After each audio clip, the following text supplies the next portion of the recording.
We request everyone to please settle down. Thank you.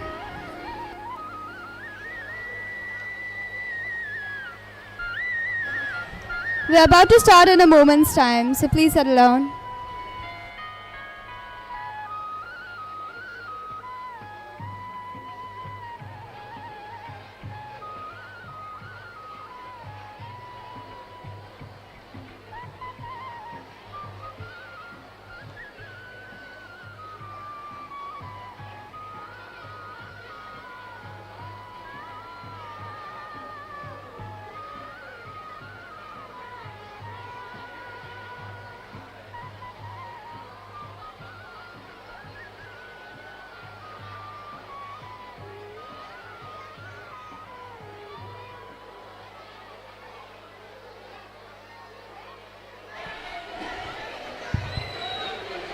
Whoa! If excitement were illegal.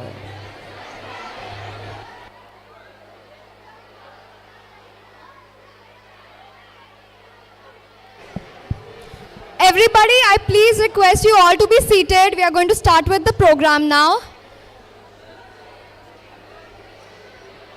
I request everyone, please be seated. Please be seated. Thank you.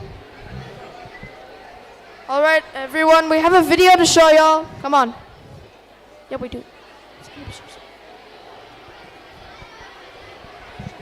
Hello, hello. All right, can I please request everyone to be seated?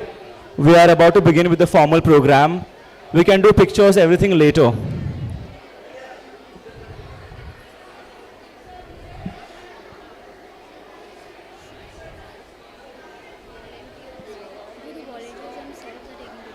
Okay, thank you guys. Thank you everyone.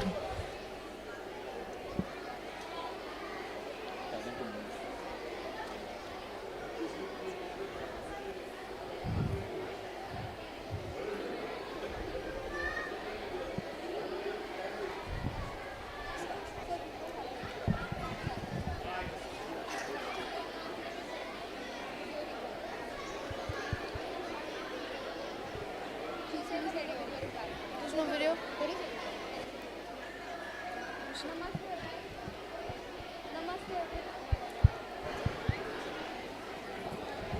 Namaste everyone. So now we're going to have a video for the recap of last year's Salf 4.0. So please maintain silence, sit back and enjoy. Thank you.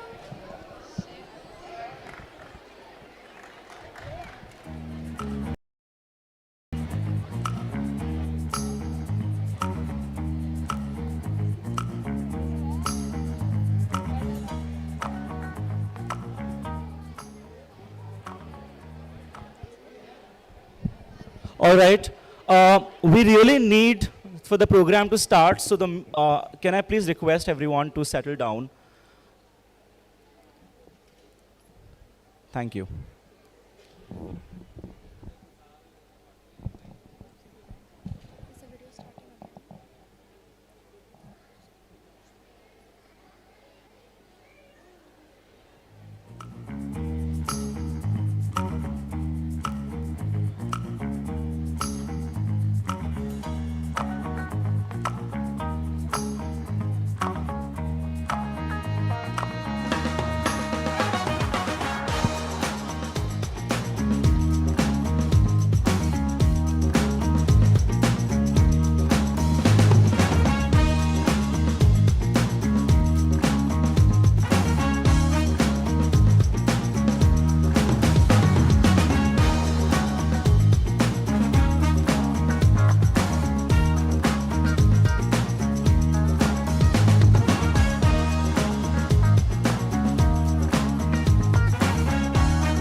then you get hurt.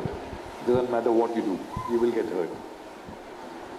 But if you think it's coming from a place that wants to eventually help you in some way, you know. She's like, Sana, lying is bad, Sana. Don't lie to people. And I'm not going to the chase. In every industry, in every art form, we have what I like to call the trap of the zeitgeist. It's when, you know,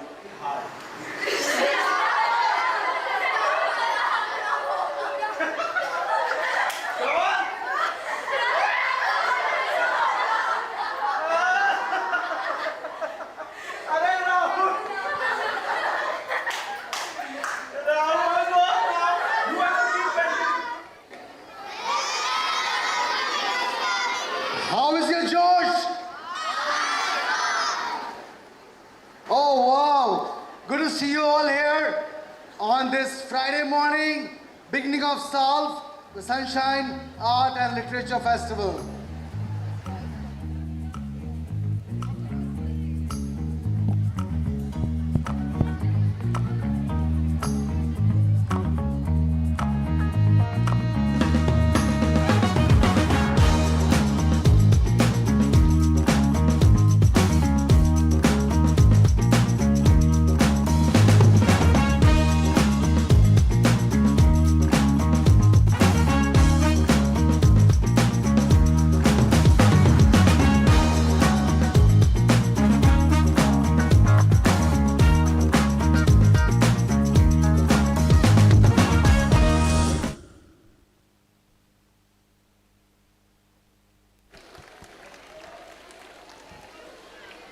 Well, if excitement were illegal, I'd probably be arrested right now.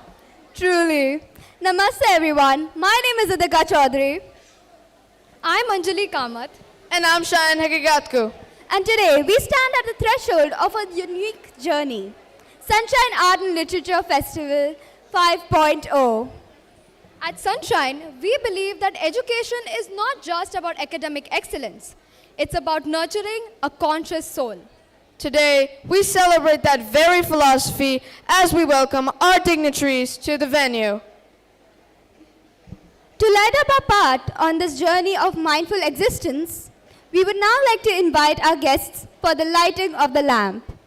We most respectfully invite our chief guest, Srimati Sulakshana Sawantji, our guest of honor, Sri Jackie Shroffji, our founder director, Sri Deepak Khaitanji, our special invitee, Mr. Chandrakant Shindeji, and our student representative, Ms. Pathavi Sawantji.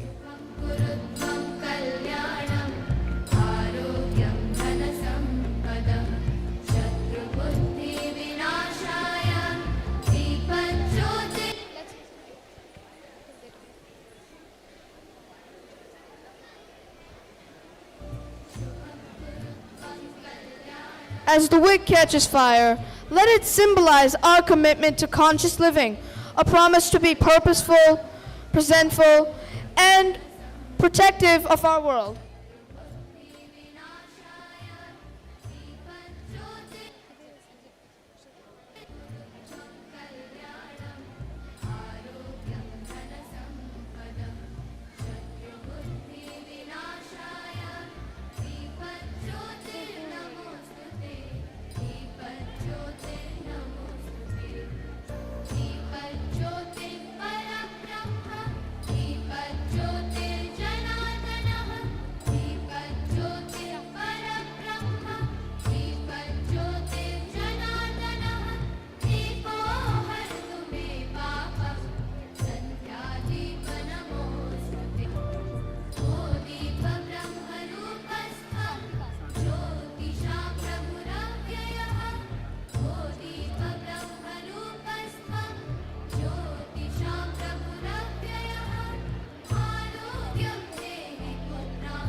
Our heritage is from the soil in which our future grows. To preserve it is to preserve our identity.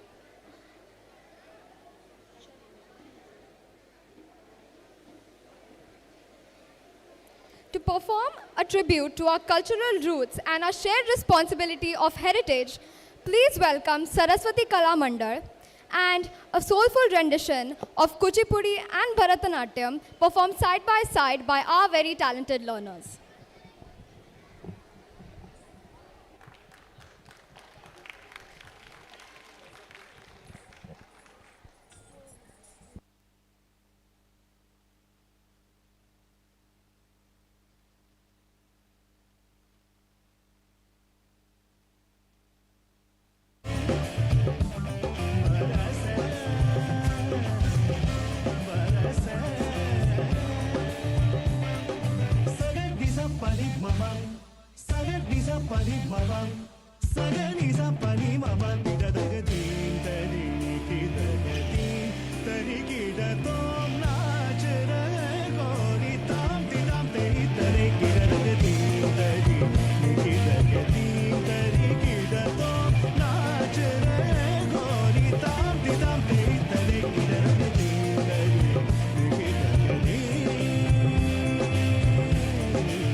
Hello.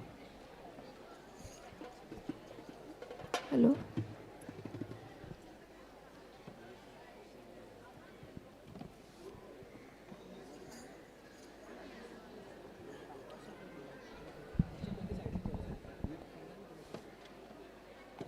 Hello. The Dekhni dance is a traditional folk dance from Goa, known for its grace, rhythm, and expressive storytelling. It originated during the Portuguese era and is influenced by both Indian and Western musical traditions. Performed mainly by men and women, the dance beautifully portrays the emotions and daily life of Goan village folks, often depicting themes of love, longing, and social life.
शेवटी मोगरिया बोली मातक माळून बसलेली तुझ्या पाया लागी बसलेली होय होय बसलेली वैल्या वैल्या डोंगरार उदक कोंगरे झाल्या ना माझे मोगरे चोयाय रे तुम्ही चोयाय रे आम्ही देखणी नाचता चोय चोय चोय चोयाय रे तुम्ही चोयाय रे आम्ही देखणी नाचता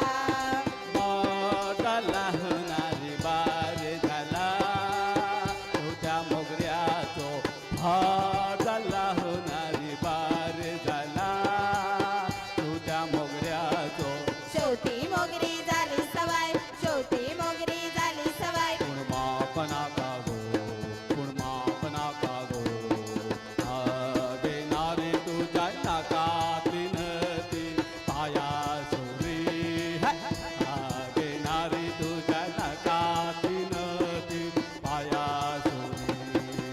पायातली पैंजण देता हातातली काकणा देता पायातली पैंजण देता हातातली काकणा देता वरनाम का पावय तुझी रोड्या वरनाम का पावय तुझी रोड्या तुम्ही आमका शिरीपणाय गो पेणान वाकडेली तुम्ही आमका शिरीपणाय गो पेणान वाकडेली तुम्ही आमका शिरीपणाय गो पायान वाकडेली तुम्ही आमका शिरीपणाय गो पायान वाकडेली गे गे गे गे गे गे ग सायबा म्हाका नाका गो गे गे गे गे गे गे ग सायबा म्हाका नाका गो हाव सायबा बोलतरी वयता दामूच्या लग्नाक वयता म्हाका सायबा वाट दाखय म्हाका सायबा वाट कळना हाव सायबा बोलतरी वयता दामूच्या लग्नाक वयता म्हाका सायबा वाट दाखय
Thank you.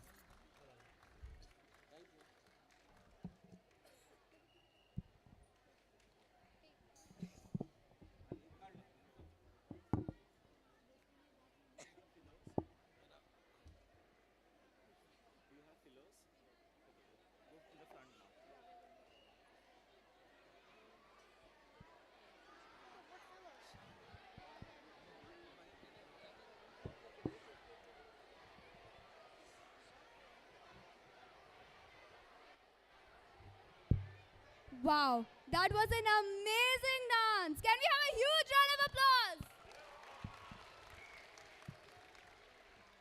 It is now our privilege to invite our distinguished guests to now grace the days.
It is now our honor to announce that we would like to invite our guests to grace the days.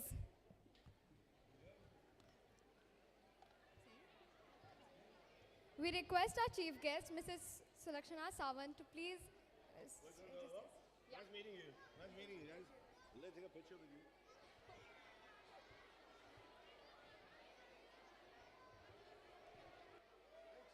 Thanks, guys. Thanks.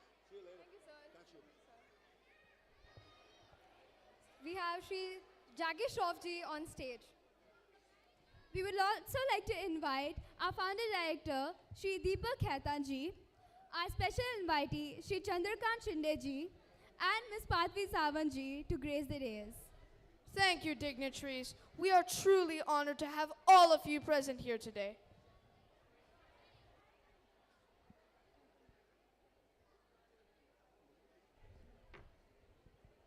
Salf is all about celebrating the creative expression and the power of the written word. Taking that initiative forward, we are proud to announce our memorable achievements of our own publication house, Sunshine Publications. We are immensely honored to announce the official book launch of Bhagajuti ma'am, titled Chikram. Her dedication to literature continues to inspire us all, and we celebrate the arrival of her new work today. We would also like to announce the book launch of Sadhaka ma'am, Window to the Heart. Alongside this achievement, we are equally excited to spotlight a rising literary star in our own student body. Ms. Sara Jaju, a talented grade 10th learner, has embarked on a journey to become a published author. Today, we are here to unveil the book cover from her debut book, Was It All for Nothing? We would now also like to invite Ms. Sara Jaju to share some of her excitement for the book launch. Please come on stage.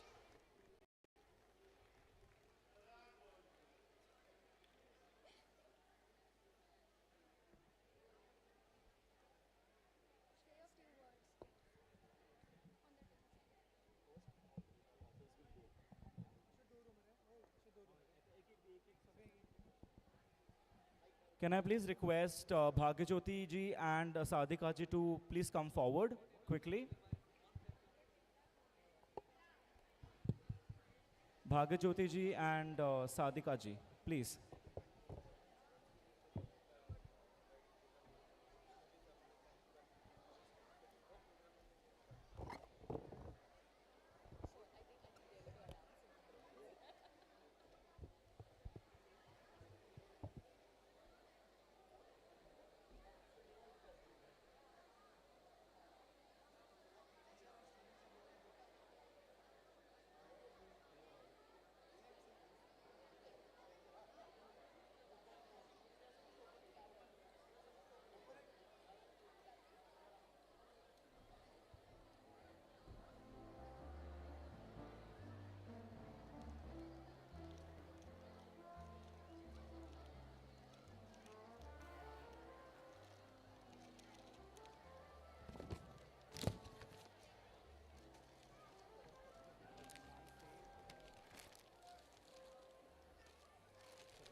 We now request Ms. Sara Jaju to say a few words.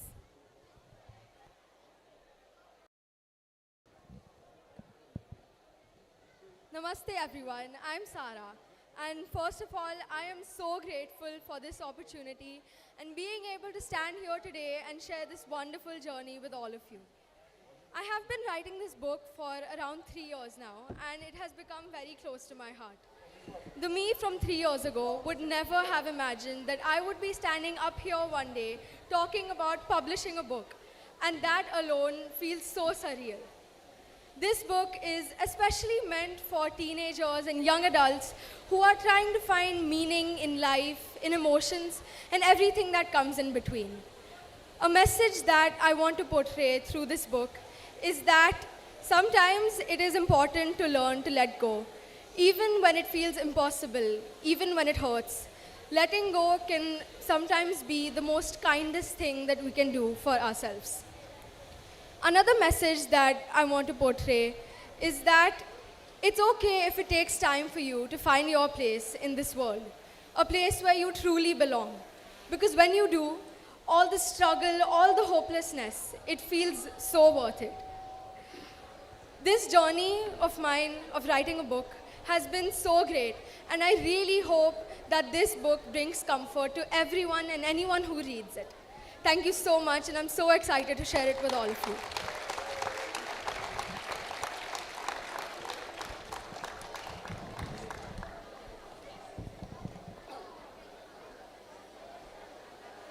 Congratulations, Sara.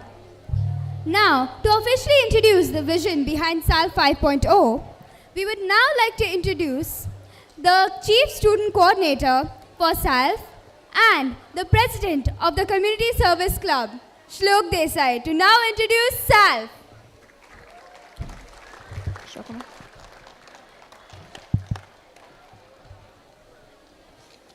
Namaste and a very good morning to everyone present here.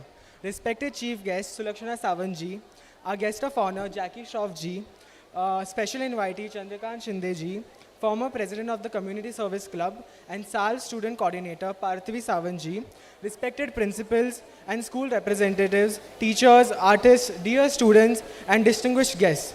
Welcome to the Sunshine Arts and Literature Festival. My name is Shlok Desai, and it's an honor to address you as the student coordinator for Salf 5.0 and also the president of the Community Service Club. Salf was created with the belief that children learn best when creativity, culture, and curiosity come together. Over the years, it has grown into a space where young minds are encouraged to question, express, and imagine, while staying connected to their roots. By keeping this festival open and accessible, Salf continues to place students at the heart of its learning and expression. Collaboration is central to what Salf stands for.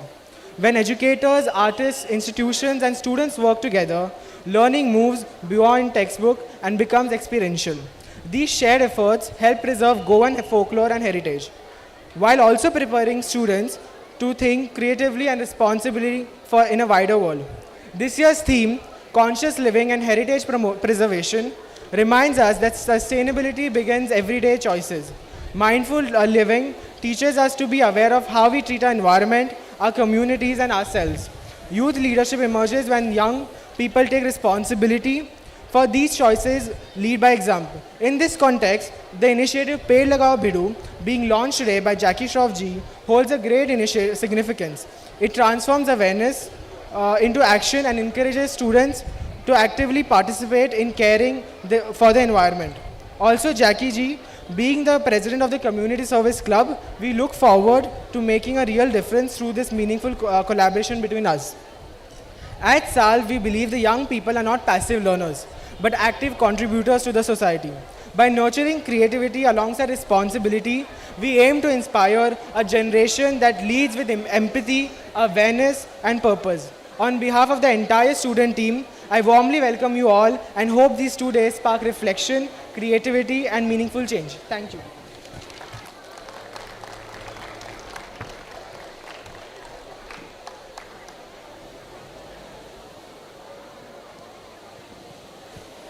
Thank you, Shlok. They say don't judge a book by its cover, but looking at our guest list today, I have to say this is a bestseller. True. Today, we are joined by leaders who embody the theme of preservation. It is now our honor to invite Ms. Sulakshana Savan, a leader who understands that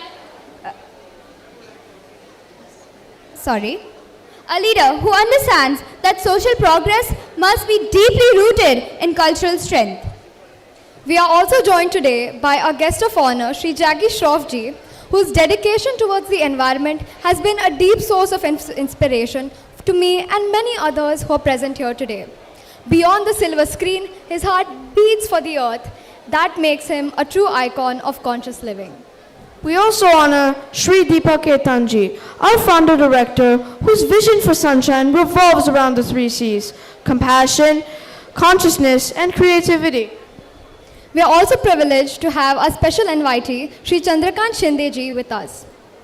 A prominent environmental activist here in Goa, his tireless work shows us that a change needs a single dedicated voice. We are also privileged to have with us Ms. Parthivi Savanji, a former chief coordinator for Salf and a representative of the Community Service Club, who understands our festival's mission. Finally, we wish to acknowledge all the respectful principals present here today and their esteemed institutions. We are honored to have with us Open Destinations Infotech Private Limited, St. John's of High Cross School, the Government College of Arts, Science and Commerce, SS Tempo College of Economics and Commerce, Mount Litera Z School, Progress High School, and Bloom's International School. Thank you all for being here and supporting us.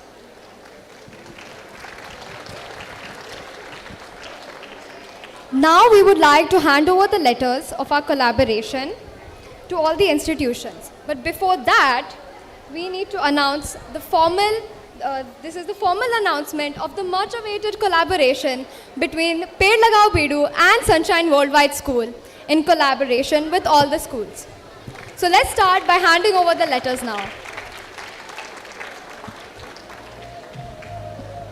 As I call out the names, principals and all the schools, please come forward on the stage. Open Destinations Infotech Private Limited.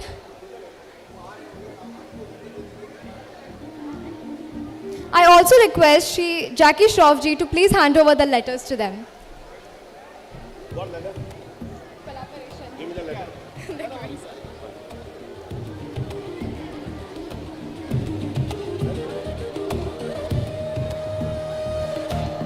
What partnership is this with you, lady?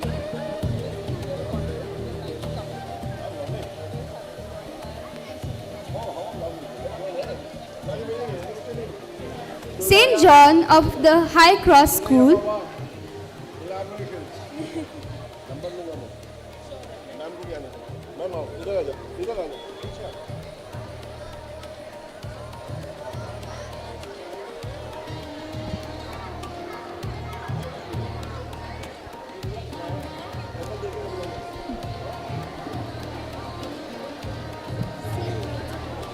St.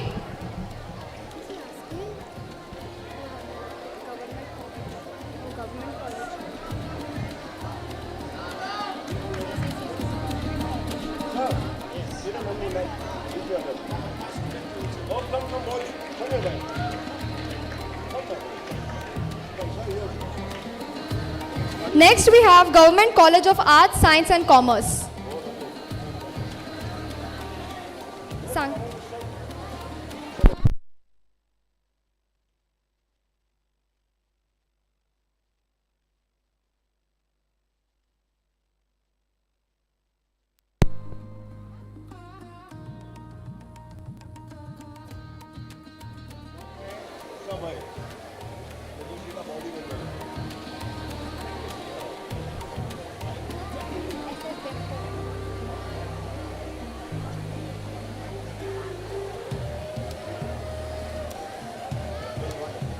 Government College of Arts, Science and Commerce, Sangklim.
Next up, we have SS Dembo College of Commerce and Economics.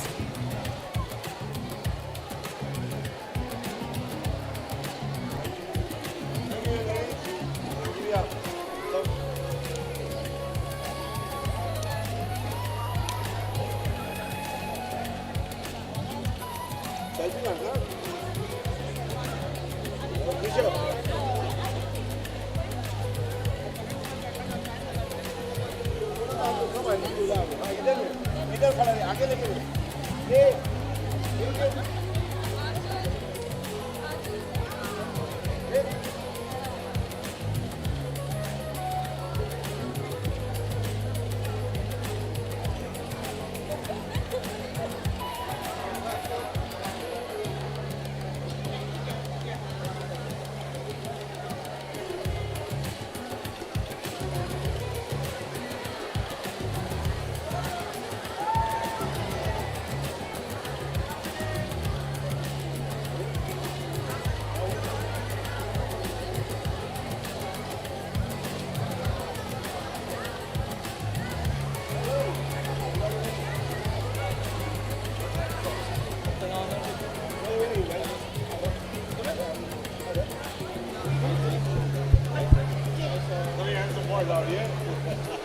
Next, we have Mount Litera Z School. Come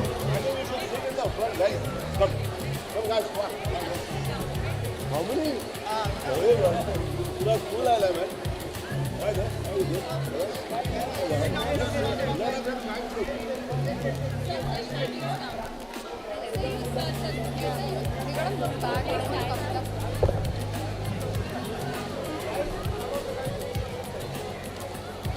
Is it enough? Can they cover it?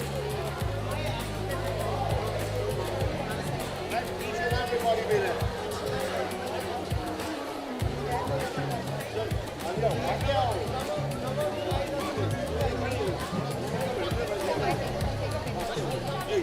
Perfect. So now everyone can come, yeah? Come on, hey, have your guys. Come on, guys. Get out here. No. अरे उसको नहीं निकलू यार. आगे. बराबर आया? Crack a joke. Crack a joke. Oh, what a lovely joke. Crack, yeah, cheese. Plant,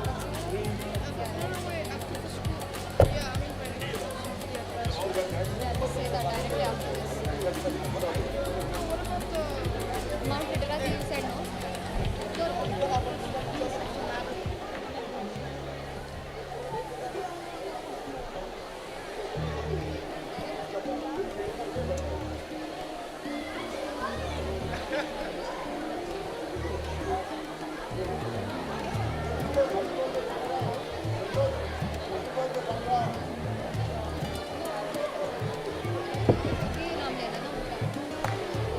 This is Mount Litera next, right? No, these are some claims.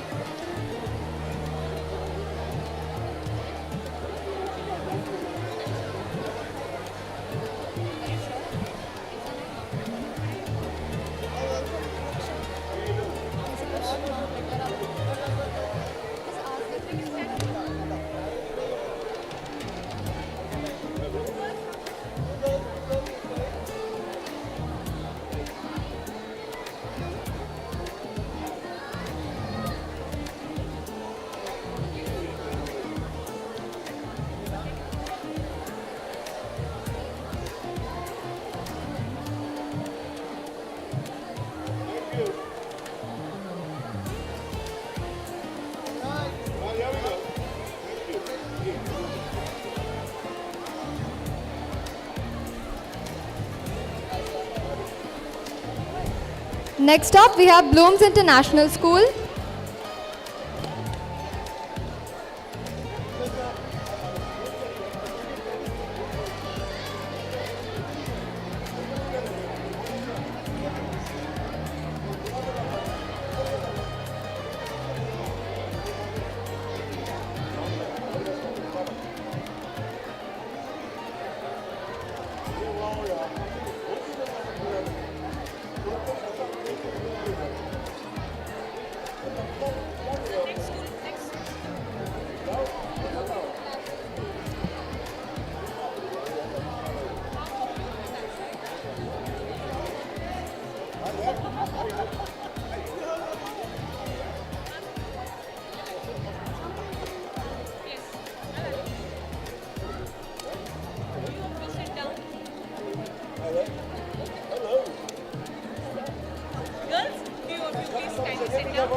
Next is Progress High School, Sanklim.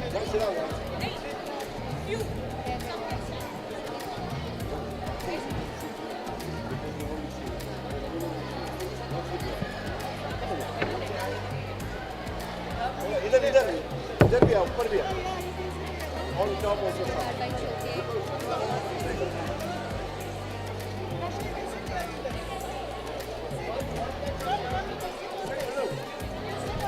Don't go down your way. Don't go down. This? अच्छा ये hold. दिख रहा है?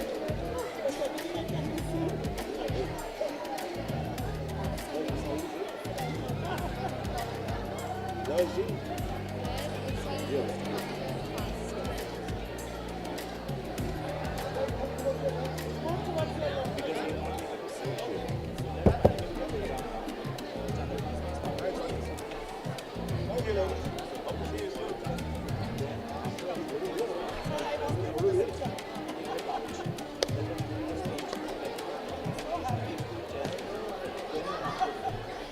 Collaboration announcement video. So after the announcement video, we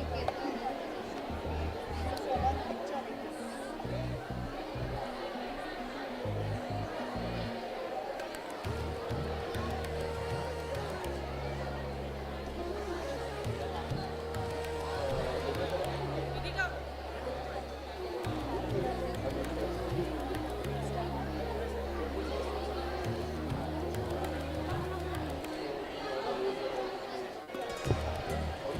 Next, we have Progress High School.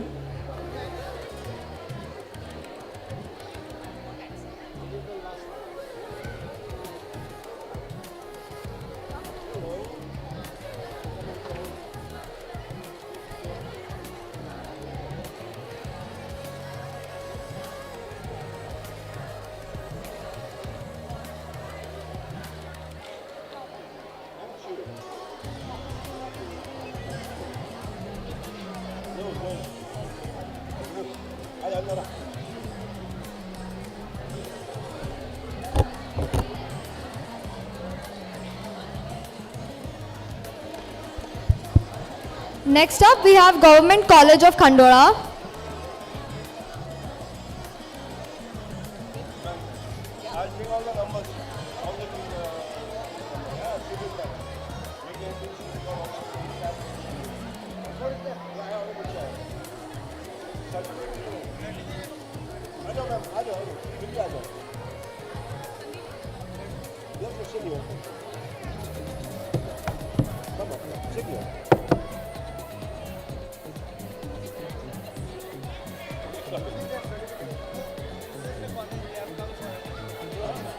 They are visiting, they have not collaborated, they are visiting.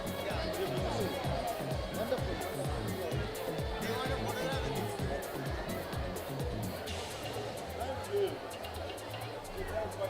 All right, we'll soon collaborate. Thank you.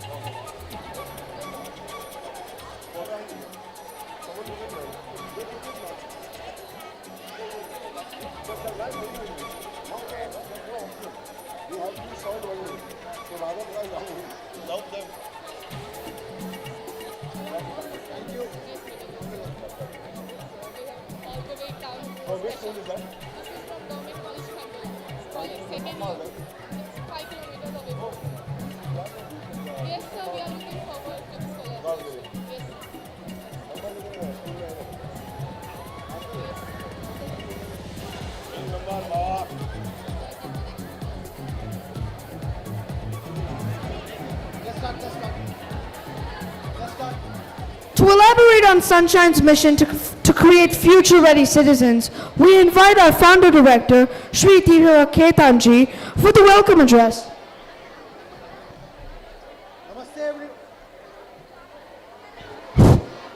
Namaste everyone. How's the Josh? Come on, I cannot hear that. How's the Josh? Wow. So मैं बहुत उत्साहित हूँ. जैकी दा हमारे बीच हैं और हमारा जो कोलैबोरेशन है उनके साथ पेड़ लगाओ बिडू. आज ये क्यों जरूरत है मालूम है आप लोग को? क्योंकि हम एक तरफ बढ़े डेवलपमेंट की ओर, और डेवलपमेंट ने क्या किया, सब पेड़ काट दिए, और अब हम वापस आ रहे हैं पेड़ लगाओ। तो अगर हम पेड़ ना काटें, पेड़ बचाएं और एक हेरिटेज को प्रिजर्व करें अपनी, और कॉन्शियस लिविंग जिए, तो हम लोग क्या कर सकते हैं, अपनी आने वाली जनरेशन्स को बहुत सुखी एक वर्ल्ड दे सकते हैं। अदरवाइज क्या होगा, ना उनको पानी मिलेगा, ना उनको अच्छी हवा मिलेगी, और ना उनको एक अच्छी जिंदगी मिलेगी। तो हमारा जो कोलैबोरेशन है जैकीदा के साथ, उसको ना हम यहां करेंगे, ना आज करेंगे, हम हर महीने करेंगे, हम हर साल करेंगे, और हम हर दम करेंगे। क्या आप तैयार हैं? सो शलम। सो जैकीदा अलग है, मैं समझा दूंगा उससे। जैकीदा वैसे आने के लिए एक बात है, सेंचुरी मारना मत भूलना। सेंचुरी मारो, सेंचुरी मारो जरूर। ये सेंचुरी है आपकी, आपसे प्यार हो गया है, सेंचुरी मत, सेंचुरी मारना जरूर। I love my India. थोड़ा हो रहा है, पर एक वादा करूं मुझसे, सेंचुरी मारोगे। सेंचुरी मारोगे? कि आपकी बेटी से कह ना ज्यादा, आपका दिल आ गया मेरा। सो मैं यही कहूंगा कि सेंचुरी मारो जकीदा। Thank you very much. Have a wonderful Art and Literature Festival which we conceived in 2018, and for 5 years we have been doing it successfully. Thank you audience, and thank you Team Sunshine.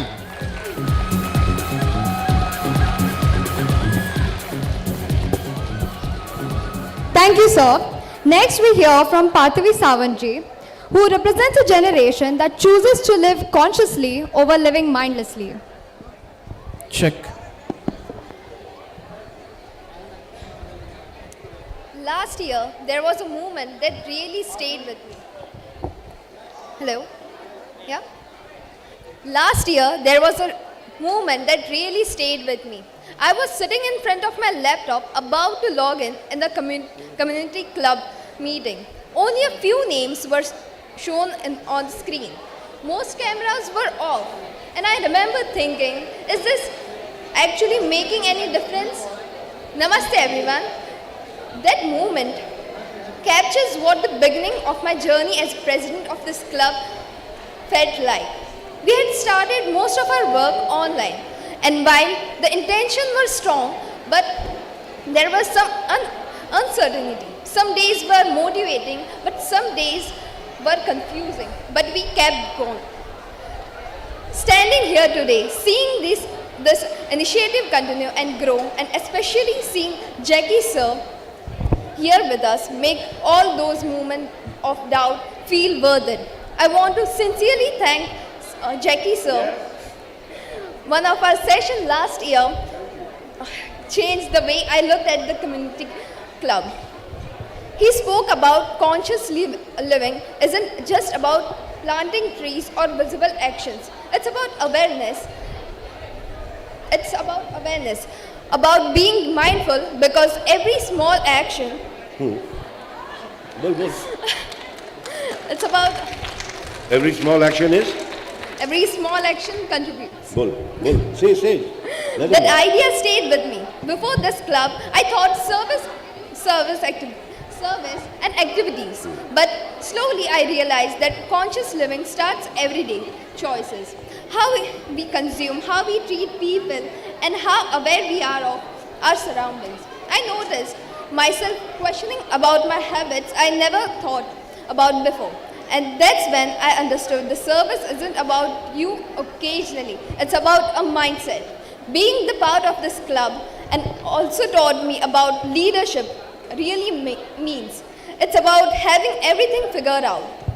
There were some days we planned didn't work and participation was low, but leadership is about showing anyway and learning about the way.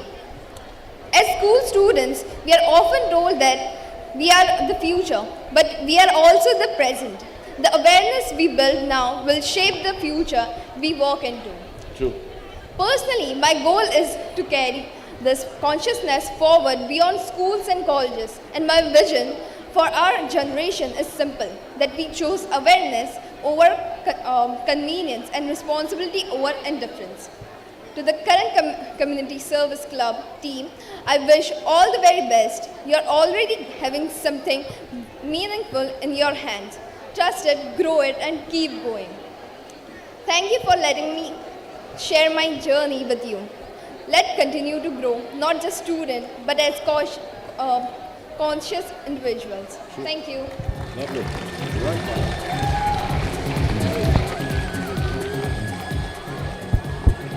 We now request Sri Chandrakant Shinde ji to share his thoughts on the importance of preserving our collective legacy.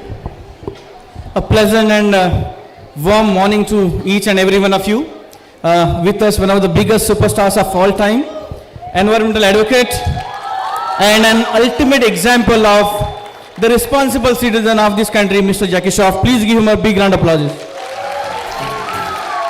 The biggest support of self-help groups who was working tirelessly to empower women in our state, Madam Sulakshana Savan, a visionary and highly learned Deepak Ketanji, emerging youth icon of Goa by Parthavi, my friend Kush, Sandeep, everybody here. This is second time of mine in this school. Couple of years back I visited to give workshop for students on seed balls making. So this school is not just a school, Jakida, it is a model of the school for the entire country. Congratulations to you, Mr. Ketanji. We are all enjoying these chilly extended weather, and this year it is going to be little extended weather. You know, temperature is going to be little down. Ooty, for that matter, has experienced for the first time below freezing temperature. North India is almost freezing because this time North Siberian winds are able to cross over Himalayas and came down to South India. It is going to remain for a little longer. Is it usual? Is it normal? No, it is not. This is the alarming sign of climate change. And the only possible answer for this is today's program, tree plantation. Friends, tree plantation is not just planting trees. Every World Environment Day, you know, you'll have hundreds and thousands of people planting trees, saplings.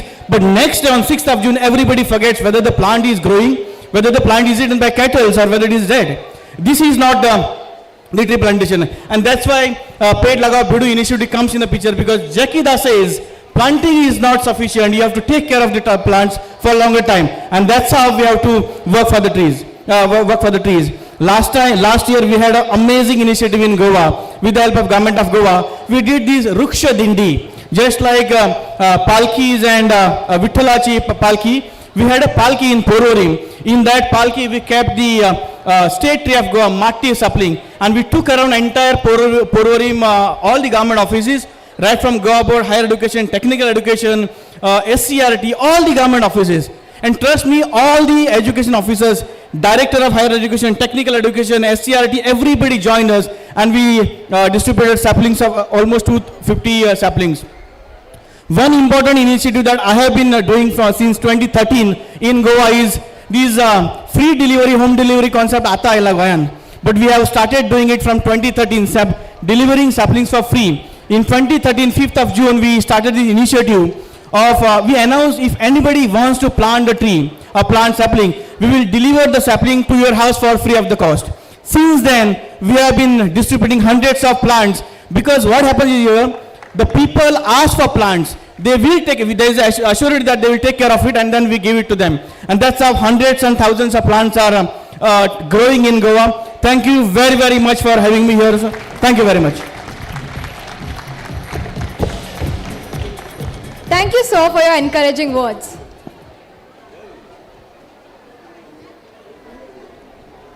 In appreciation of his relentless contribution and commitment to the environment, we wish to officially honor Sri Jackie Shroff, our guest of honor.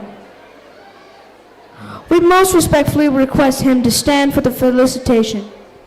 We also request our founder director, Sri Deepak Ketanji, to felicitate our guest of honor.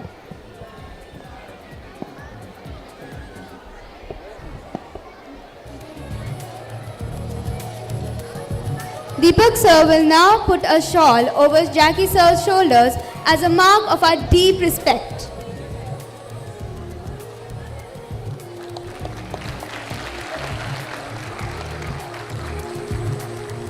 As a symbol of our shared commitment to the earth, we now present a sapling to Mr. Jackie Shroff ji.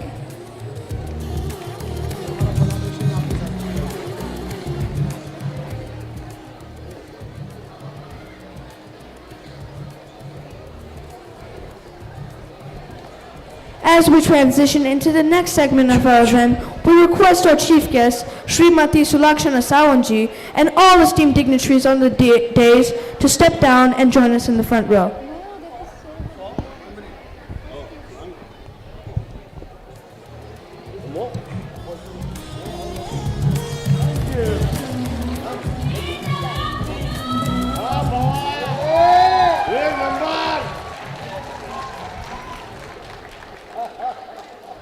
Next, we'll have the address by Mrs. Sulakshana Sawanji. Her presence reinforces the bridge between governance, heritage, and our environment.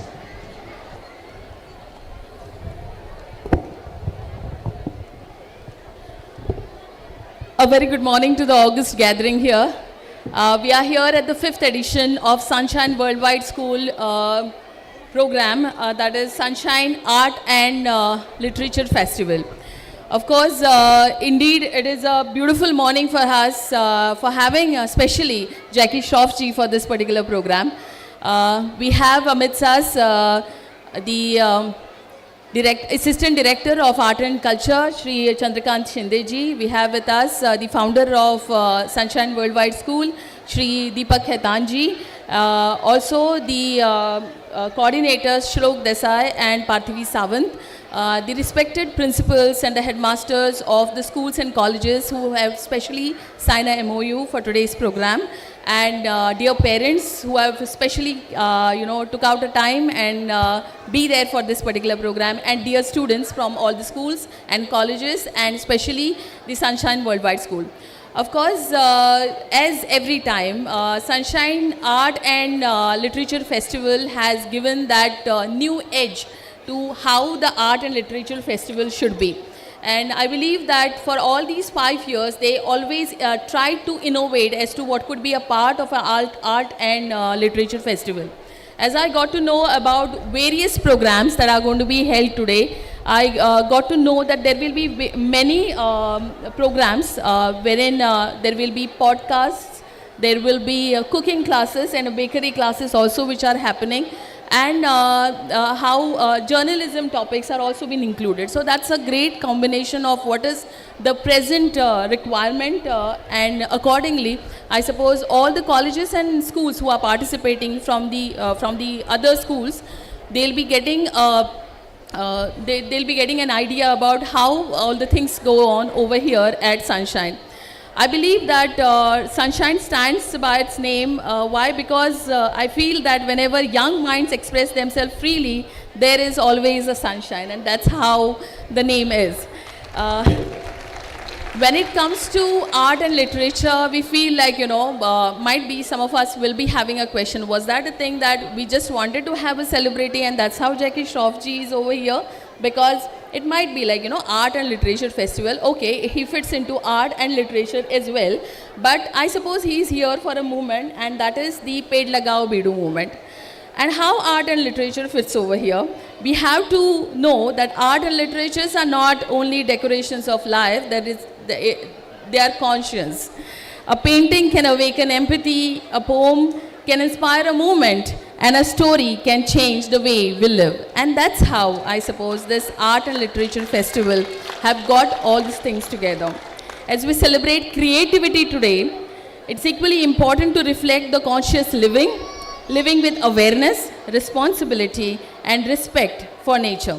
I especially congratulate over here Ms. Sara Jain and Ms. Bhagya Jyoti Naik for the special release of their book. And one is on romance and the other one is the journey into her paintings. So that's a beautiful thing what has been put up by Sunshine Worldwide Publications. Today I was, when I spoke to the coordinator, Mr. Sandeep Doifode, he was talking about, ma'am, you can talk something about conscious living. Now, I heard the common terms which have been spoken about, that is, of course, the climate change, and the AQI and all this kind of thing.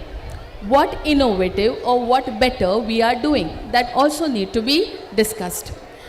When we are speaking all this thing, we also have to be little sincere enough as to what and how we are contributing towards the environment. I got to know this particular information is thrilling, it is awakening, and it is alarming also for me when I'm going to mention about this. Far away from us, near the North Pole, around 1003 kilometers away from the North Pole. Today you need to Google, all the students, you need to Google this, okay, or maybe Perplexity, whatever. So here, 1003 kilometers away from North Pole is Svalbard, and Svalbard has the biggest seed vault. Now what is this seed vault? It is basically a freezer almost 120 meter inside a mountain, okay? And what does it has? It has almost millions of the seeds which are stored from all over the world over there. So even, what is it? To be simple, it is just a seed bank. So why is all this provision being made? Now of course we are all into the sci-fi movies. Any time when we will have world will end, we will have this particular thing. If you have to restart life, we have to restart life. In that case, all the seeds, every genetic code is there. Now how many such seed banks are there in the world? There are almost 1,700 seed banks which are there in the world. How many are in India? Of course we have to talk about that. How many are in India? We have almost 100 plus, because at the community level also, at an individual level also, because any farmer who has to sow the seed the next year, he also preserves the seed, okay? So that community level is also happening, but as such at a government level, we have almost 100 plus. At an institution level, there are 100 plus seed banks which are there. Why we need to think about it? Of course, I'm 45-year-old now. When I remember about my childhood, the kind of the corns which I have tasted, of course I'm not getting the same taste now. Why? Because we have gone to the other species. We have to know there are so many species of one particular plant or one particular seed also. Potato itself has got almost 300 more species. I mean different types of potatoes, different types of onions. So we need to research about this. We need to still think about how we can do this, because this is an innovative thing which has been done. And of course, when we are thinking of planting the trees, we also need to think about how we are going to take care of it. Because every time we have a beautiful photograph which has been clicked when we plant the tree. And thereafter, I suppose every year we should not plant. We should only click a picture with the same sapling. Show what is the growth of that sapling every year. So I believe that almost 800 crore people live in this world who can plant trees. There are other species also who are a part of this world. But 800 crore human beings who are living over here, if each one of us take care of planting only one tree, one sapling, and taking care of it throughout its life, that's just more than enough. Because as of now, the world is covered with 70% water and 30% of this is a greenery, okay? Wherever we are talking about all this, we need to, wherever there are urban areas, we have to see to it that the lungs are created in the urban areas. The lungs are created meaning you dedicate a portion wherein only greenery could be seen, wherein those could be. Otherwise, Mumbai people will be going to Mahabaleshwar, sir, or Pune to breathe in and then come back, okay? So I believe that Goa is a beautiful place and we need to show this kindness towards nature. And by this kindness towards nature, I believe that just plant one sapling and see to it that you take care of it. And that is more than sufficient. Today, we have specially Jackie Shroffji. Now, I was thinking like, what should I speak more about him? Of course, I remember about my high secondary days and we have one of a teacher, okay? And he used to come by a bullet. his name was something else, he's no more now, but he was called Jackie. Why Jackie? Because of Jackie Shroff. Everybody remembers the song, Ding Dong, oh baby singing a song, yeah. I suppose the first movie in 1983, of course we were just 3 years old then. But then I suppose even now if you listen to this song and the kind of a craze which I have seen among the students over here, you feel still refreshed. And that many of those time people, young boys and all, they have taken up with this name. Jai Kishan ji had changed to Jackie and everybody just accepted him like Jackie. And another thing trend. Why? Because I suppose you boosted the economy, I think motorcycle industry. Because there it said the trend of bullets came into picture.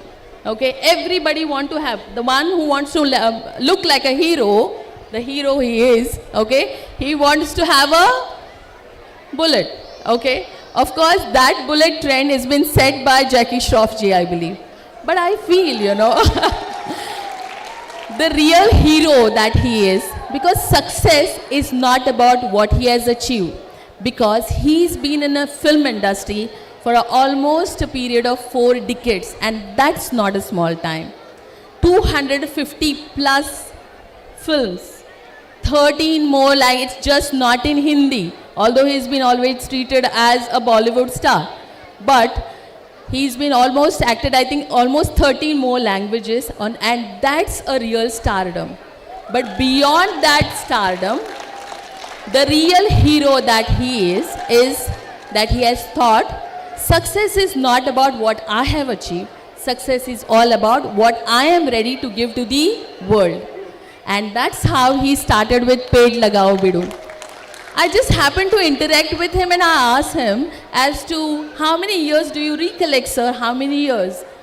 So I do not know, he said how many years, but I suppose the movement, it came to my cautious thought that I should be a part of this.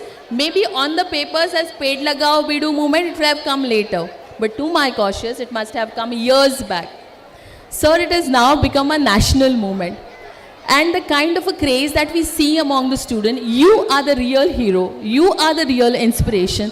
Who's going to convince our little youngsters, who we call now not Gen Zs, now we have Gen Alphas, okay? So all these Gen Alphas, convince them, just एक पेड़ लगाओ और बस उसकी ही care रखो. So with that, I end. पेड़ लगाओ, सोच जगाओ और फ्यूचर बनाओ. Thank you so very much. Jai Hind, Jai Gomantak. Thank you so much.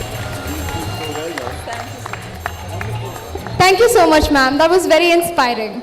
As we transition into the next part of this event, I request all the dignitaries to please step down and join us in the front row.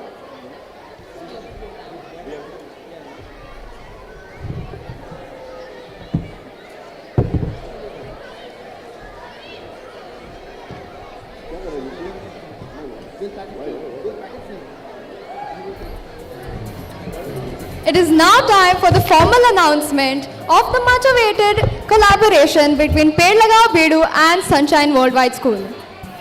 So now, let's see how we're making the world green and making a real change.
Wow, that was plantastic. Pay attention, will you? Fine. It's now time for the unfiltered exchange, where we will gain more insight into this collaboration. Let's be honest. In a world that never hits the brakes, trying to embrace conscious living can often feel like trying to find silence in the middle of a traffic jam. But as we look at the world around us, it's clear living mindfully is no longer a luxury or a lifestyle. It's an absolute necessity for our survival and our legacy. To know more about this, we would now like to invite our moderator, Mrs.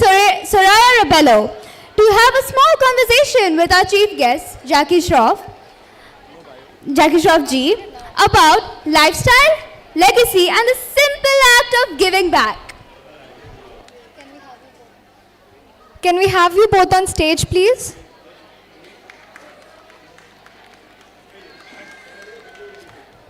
Soraya Rebello ji has worked related in setting up of waste management plant in Anand Vihar, East Delhi, and educated 2 lakh residents on waste segregation. She has set up 2 sustainable schools, one in Fulton, Maharashtra, and one in Lucknow with rainwater harvesting, waste management system, drip irrigation, and solar power. She has converted a landfill in Badgalpuri, Faridabad, which was part of the Aravali forest range, into a city forest. Planted over 10,000 trees with the forest department in NCR, Maharashtra, and UP. She has conducted many cleanliness drives in many cities of India and was part of the National Climate Action Committee for CII. Sorry. There is a lot more in the environment space, like of recent, which they have started promoting sustainable clothing through thrifting, donating, and reusing, reducing the impact these have on landfills. मुझे आरती कितने बजे आरती what time is it? 1:25. 20 minutes. 1:45. Yeah, 15 minutes. Good job. आपके school में भी collaborate किए? ये company organization I work for. Jackie Shroff at Gmail. Okay, I have my card. हाँ, आप दे दो. I'll share it with you soon. जी. All right. Good morning and a warm welcome once again to, can I call you Jackie? Thank you, lady. You can call me anything. Yes. So, in fact, when Sunshine invited me to come here and have this conversation, this dialogue with you, I immediately felt very aligned to what you do because I've spent a couple of years basically in working on environment sustainability. So, this is indeed delightful and a privilege to have this conversation with you. Well, I think today's conversation is going to be real, rooted, and very related to the way we live, how we consume, and what we leave behind. I think called Bidu with Love, everyone knows that. The initiative that you started, Ped Lagao Bidu, has become a movement today. And I've seen this energy in this room. It's really strong, and I'm sure it's going to be very, very supportive of what you've started. Besides being a successful actor, I think you are a very big advocate for the environment, which is well appreciated by everyone. And for all of you who don't know, Jackie is part of the environment. I think he's an ambassador for the Environment Film Festival. He's also done a lot of social work for the underprivileged in Mumbai. His recent campaign on conscious living with OnePlus, which is Light a Light, Plant a Plant, has been very well appreciated by the audience.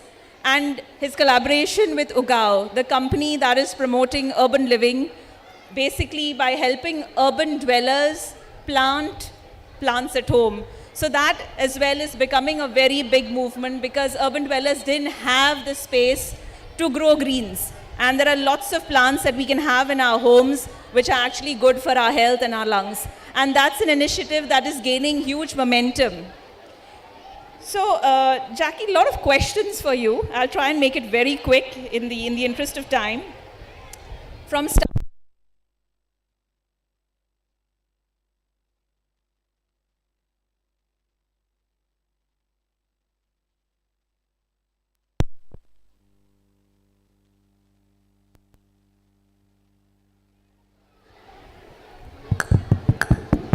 Yeah, all right. All right.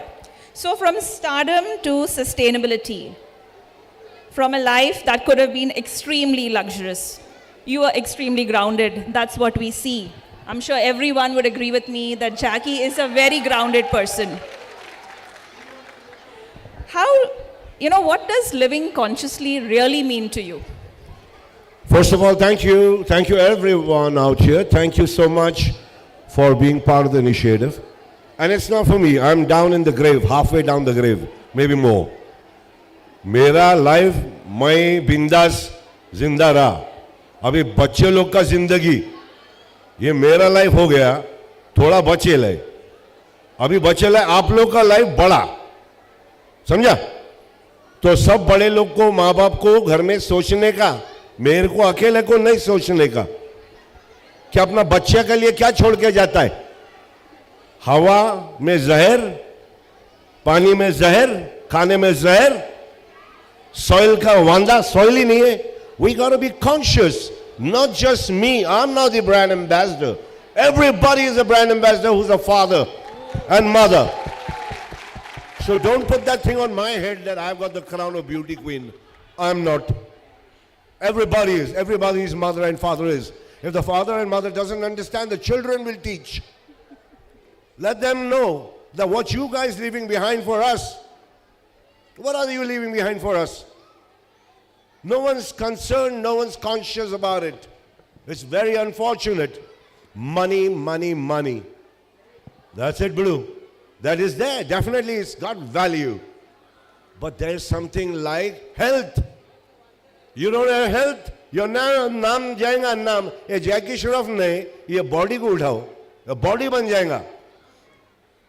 तो ये नाम balm, ये label, the big talks of being, oh, I'm supremo. No one is. Earth is supreme. I realized this because I saw this is what we will become, soil, and things will grow on us. So let's be friendly to soil because that's our destination. Let's be real, guys, I'm telling you. Enjoy yourself. Focus on health. Take care of mama and daddy. But, bawa, bide log, bide, पेड़ लगा, दवा के लगा. That's the only option. लगा, और कोई option लगा, और कोई option नहीं है. Take care of your soil for your future, not my future, man. I'm gone. You guys are there now. So children, this is for all of you. I swear to God, man. You remember. अभी से बोल रहा है air quality 150 हो गया रे गोवा. 150 का होने का. 0 to 50 safe है. अपन 100 ऊपर है. Delhi 340 capital.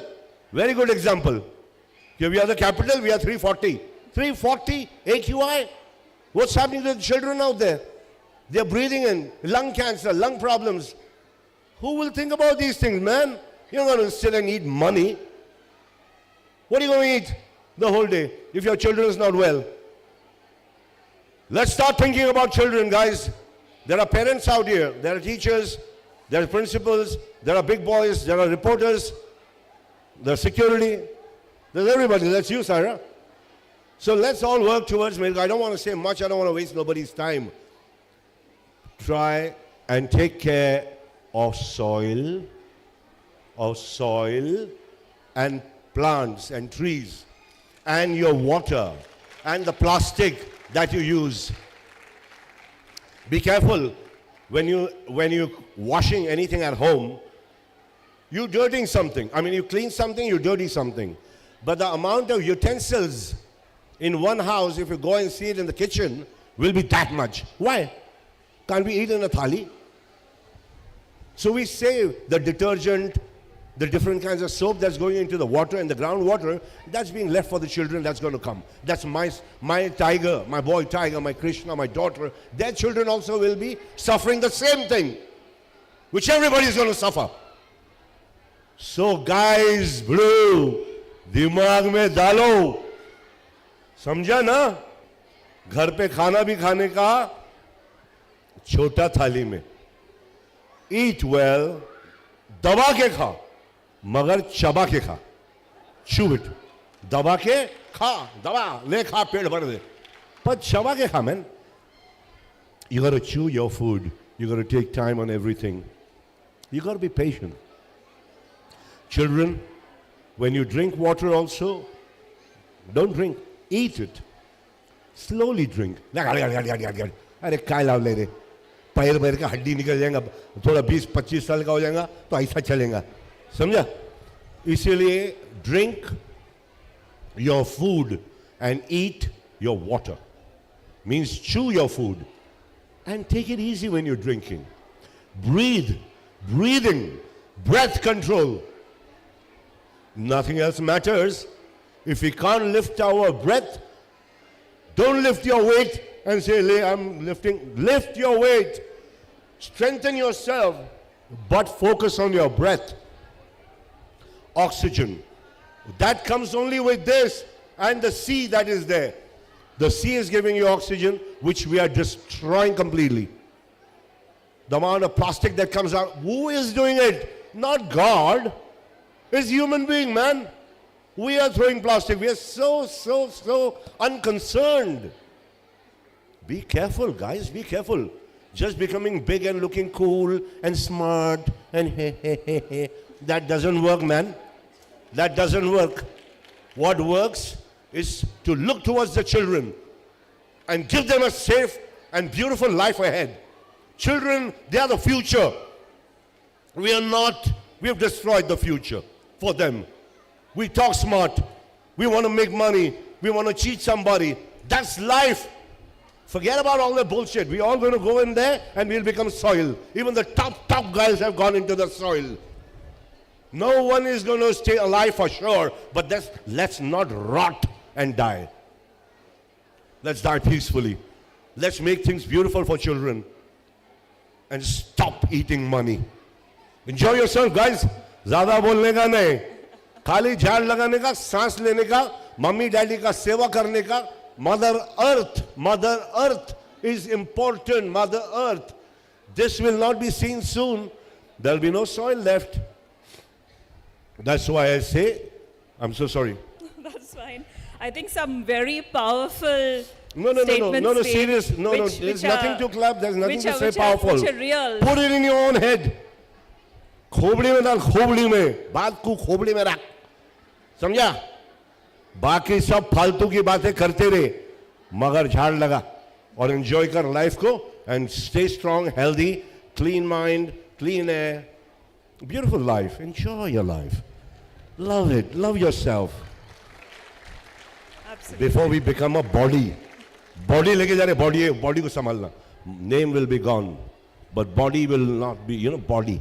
तो बॉडी बनने से पहले कुछ करके जा, अपने लिए नहीं, सबके लिए, समझा? बाकी कुछ बोलेगा नहीं, पकाएगा नहीं. And it was a wonderful time, lovely ladies, Kathak, Odissi, Kuchipudi, beautiful, man.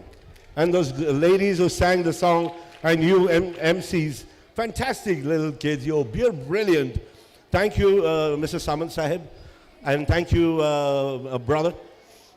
And all of you, everybody, colleague, dance, master. And guys, cultural, we'll talk a lot. Kevin, my friend, God bless you and good luck for your film. And all my friends out there. Our sound is very good, Abhi. Abhi acha rahe. The kids are singing, let them enjoy. Patrao, I love you. I don't want to say much. Tumcha Dev Bora Kara. Keep you safe, keep you healthy, and keep you very, very cool in your head. Sar thanda, head cool, hand, feet warm, stomach soft. Haath pair garam, sar thanda, pet naram. That's health. Or breathe consciously. Take deep, soft, long breaths. Till you are 150, you're safe. Bombay, Mumbai, 240. Delhi, 380.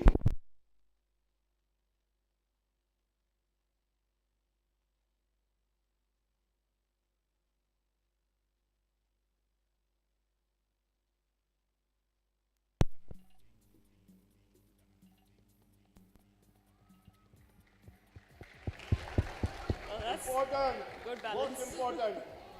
Now I'm going to Mumbai. My flight's at 1:40:50. But I'm going to come back. I'm going to come back soon, okay? And please take care of all the plants that we have put. And thank you for taking care of me. It's okay, they can hear me. All right.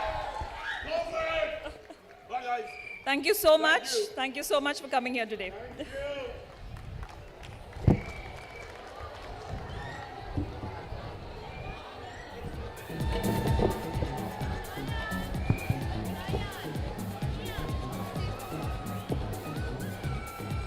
Hello. And that, everyone, is the ending of the opening ceremony of Salf 5.0. Let's have a big round of applause, guys. Thank you all for coming here and paying attention.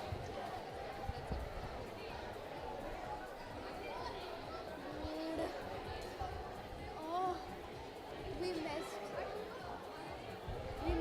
so many. Where's the mics?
Hello.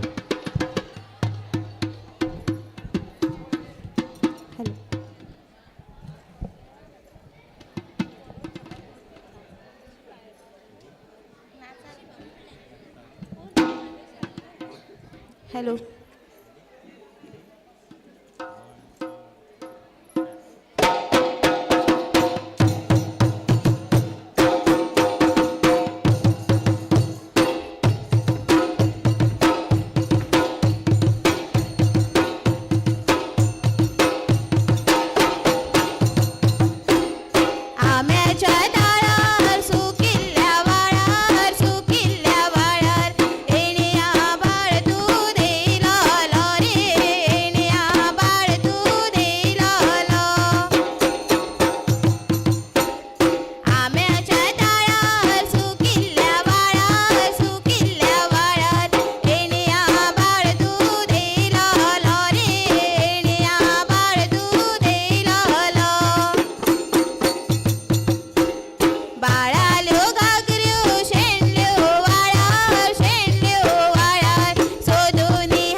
That was a very wonderful performance full of culture and energy. Now, I would like to invite a very special guest today, Mr. Sanjeev Sardesai. He is a renowned heritage scholar, cultural communicator, and heritage tourism expert from Goa. Let's please welcome him with a round of applause.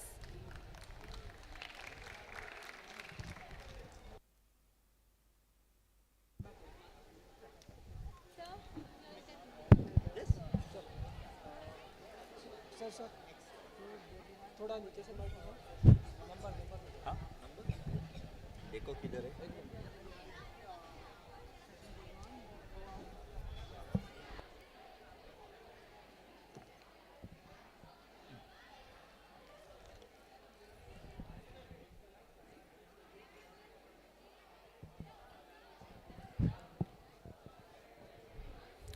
Good afternoon. Awake? Hi.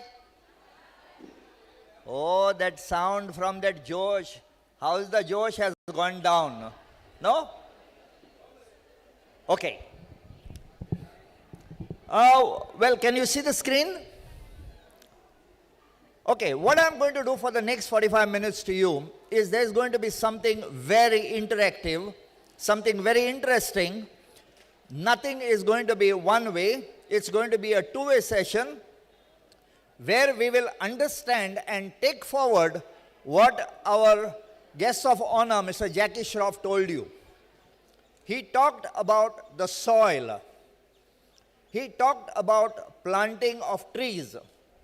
I am taking that a little forward. I am going to tell you, let us plant. The importance of heritage, our heritage in our minds. Because without this, we will be lost. Let me make a statement to all of you.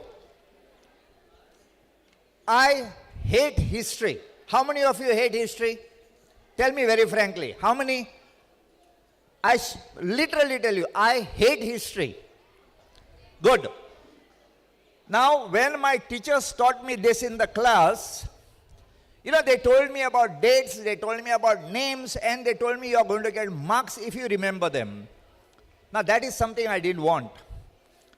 But there came a time when I joined the hotel industry and I was there for 20 years, and I realized that there is no tourism in Goa. There is no tourism in Goa. At that time, I started this forum called as the Hands-on Historians. Now, what is this Hands-on Historians and how is it related to me not liking history? In history, they only told us this thing happened. We were left to our imagination. Shivaji coming on his horse, so we all knew about that. And then him killing so-and-so and so-and-so killing. But we did not see it. Then, when I realized this, that it is a very, very important part of tourism, I started to understand what is the meaning of heritage. Now, do you know one thing, especially the students of Sunshine? You are just about a kilometer away from the only heritage site, the UNESCO heritage site of Goa. That's Old Goa. And do you know another very, very important thing? I'll give you a hint. The longest man-made wall in India is 36 kilometers long and around the Kumbhalgarh fort. Do you know where the second longest wall is? Man-made wall. Come on, this question.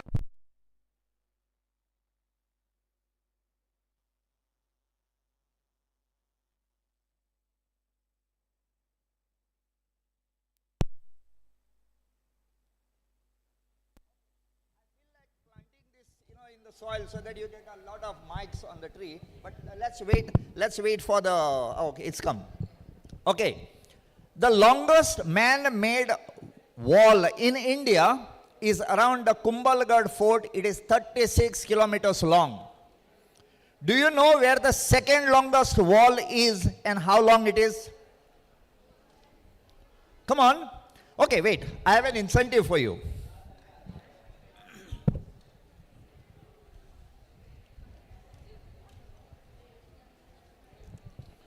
I am going to give you chocolates. Okay? So, appreciation is very, very important. So, where is the second longest wall? I know, where in Goa? Ladies and gentlemen, I feel very sad that this wall is not even 100 meters away from you and you don't know about it. This is a 21-kilometer wall around Old Goa, which goes from Old Goa to Dhauji, to Dhulapi, to Karmali, where the lake is, goes to Kurka, just goes about 100 meters away from here, down across the highway to Baingini. The second longest wall in India is 100 meters away and you don't know about it. Where are we lacking? What happened? So that is the time I started these hands-on historians. I would like you to go over there, lay your hands on this wall, see it, and learn about it. History will automatically follow behind. Then I started another forum called as Sanskriti, something to do with my culture. But if you look at that logo, it has got two colors. It is Sans and Critic. Sans in blue, Critic in red. French without criticism. I'm going to tell you a story. The reason is, we as individuals, as students, have not understood what is the actual meaning of culture. We follow traditions without using our brains. How's that? Listen to this example. There was a Brahmin who would go to a temple every day. But before he went to the temple, he would have a bath, he would do his puja. And for his puja, or the ritual, he would keep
the cat had died.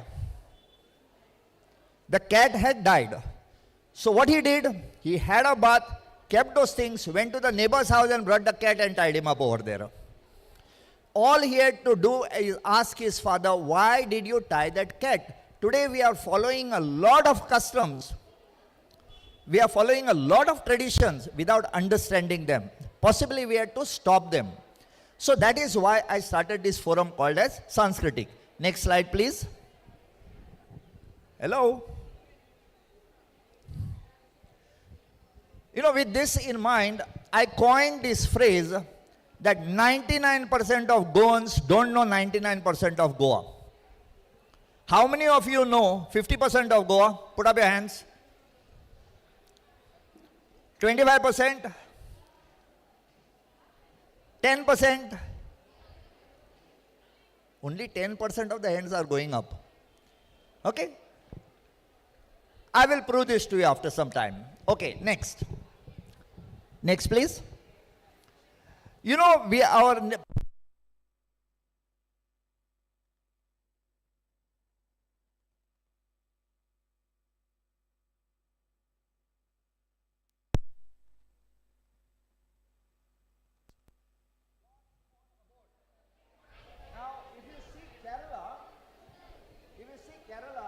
say Kerala, God's own country. I have no problem. That may be the country of the gods, but all the gods are here in Goa. So they have made this about, just like the British have come and settled here in Goa, the gods also have come in. That is what Goa is. And this Goa was supposed to have been created by Lord Parshuram shooting 7 arrows into the sea. Young ladies and gentlemen, let me tell you this. This is not a story. None of the mythologies, whether they are Bible mythologies or they are Indian mythologies, they are Have you all learnt about Gondwana land? Have you all learnt about Gondwana land? All the land being there at Antarctica and then breaking up, South America going up, Africa going up, India coming here.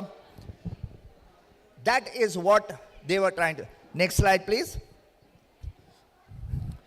See, here you have a sketch of Parshuram trying to shoot an arrow and telling the sea god to go back because he wanted to do his puja and to settle his people. And do you know where he is supposed to have settled in Goa? Have you all heard of a beach called as Arambol? Huh? Locally we call it Harmal. Now at Harmal, there is a small hill that goes out into the sea. It has got white mud all around.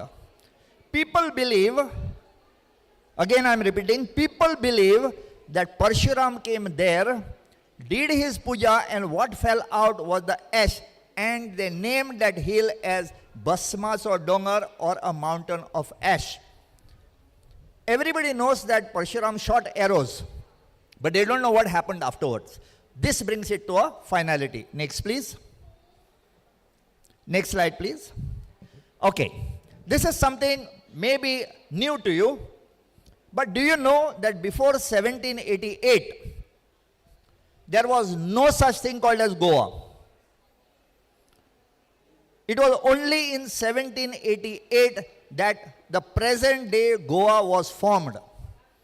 Before that, it was ruled by the Kem Sawants from Sawantwadi. The Pedne area was ruled by them. Bhatakaram or Bicholi was ruled by Shivaji.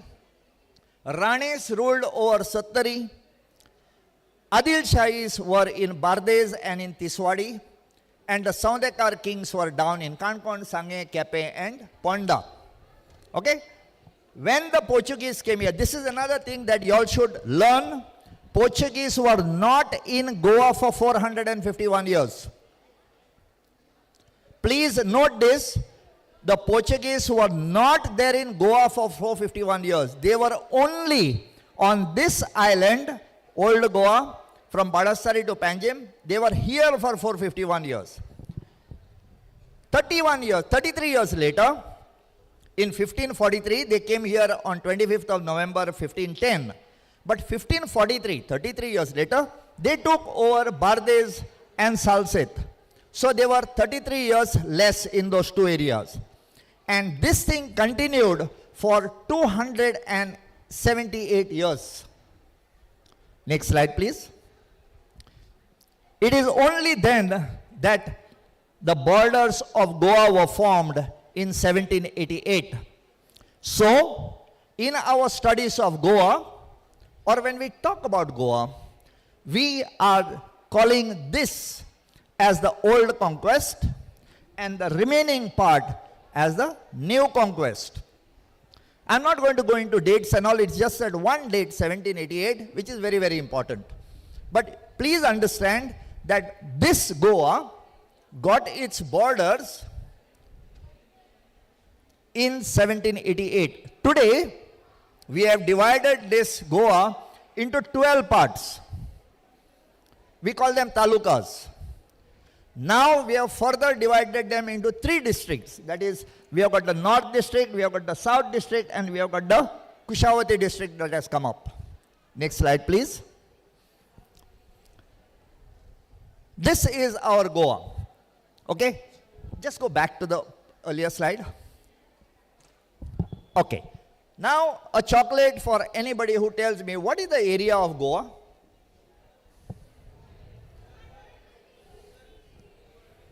Yeah, come on. See, there are no marks here. If you get, you'll get a chocolate. Come on.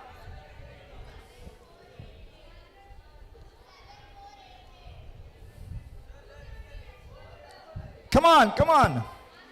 Say, listen. When you are staying together with your mother, father, uncle, you call it a family. When you stay in Goa, you are an extended family. You know everybody. You know your uncles, you know your father, you know your mother. But it's a shame that we don't know what is there in Goa. We don't understand. Yeah. 3,702 kilometers square. Will you please come here? 3,702 square kilometers. Okay, next chocolate. Wait. Next chocolate. Come fast. It's 3,702 kilometers. Okay. You know that Goa has got the Arabian Sea on one side, we have got Karnataka on one side, and we have got Maharashtra behind. Along the Arabian Sea, we share a coastline. Yes or no? You like going to the beach? How many of you like going to the beach? So many of you. Okay, now the next question is about the beaches. From north to south, what is the length of the coastline? What is the length of the coastline from Keri Beach to Tiruba Beach down? And you call yourself Goans. You call yourself being in Goa. You call yourself understanding Goa. How much? 100 and? Would somebody please give a mic to the young lady? She's not had a breakfast today. Yeah, wait. The ladies first. How much is that? Shh, wait, silence please. Yes?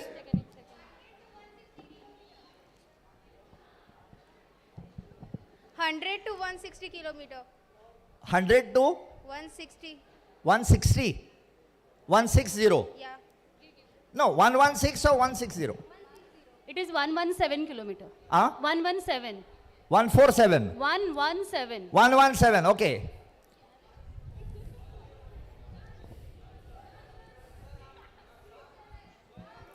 Now I think I will give it to the teacher there. Who said 117 first? Did you say that? What? It was actually 105. But the latest survey has said it is 117. Take. Sometimes it is nice to give a chocolate to the teacher, no? Give her a hand. Okay, let's go back. Thanks. Very nice. Okay. Yeah, the slide of the map, please. Okay, the 2 red lines that you see over here, that is the National Highway 66 from north to south, and 748 from Panjim to here and this is 566. These are the 3 highways that we have in Goa. Actually now this is connected already from here to here via boring. The blue lines that you see here, the one from top to down, that is the Konkan Railway. What you see over here from Mormugao till Londa, that is the South-Western Railway. We have 2 ports. One is the international port that is at Mormugao, and we have a minor port in Panjim. We are well connected with 2 airports, and Goa is accessible to all. Next slide, please. You know that, there is this saying, Vasudhaiva Kutumbakam Atiti Devo Bhava. The whole world is my family and the guest is God. I am totally against this. I am totally against this. When we refer this guest to a tourist, have you all seen what the tourists are doing on the middle of the beach and in the middle of the road? They are acting like hooligans. And you call them gods? Sorry. They are not so. So we need to think 10 times before applying this and opening our arms to people who come and take advantage of us. Those are the people what our chief guest and the guest of honor was speaking about, who come, okay, thank you, who actually come and destroy what we call as Goa. We don't even know about it. We have to be careful.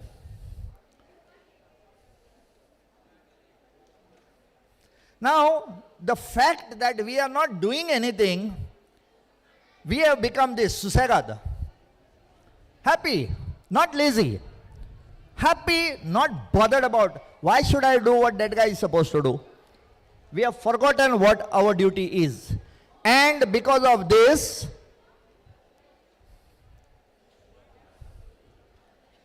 the image of a Goan has become this, that he is a guy who wears some flowery clothes, has a guitar in the hand, sometimes a beer. I have not shown it here because alcohol is injurious to health. I didn't want that to come down.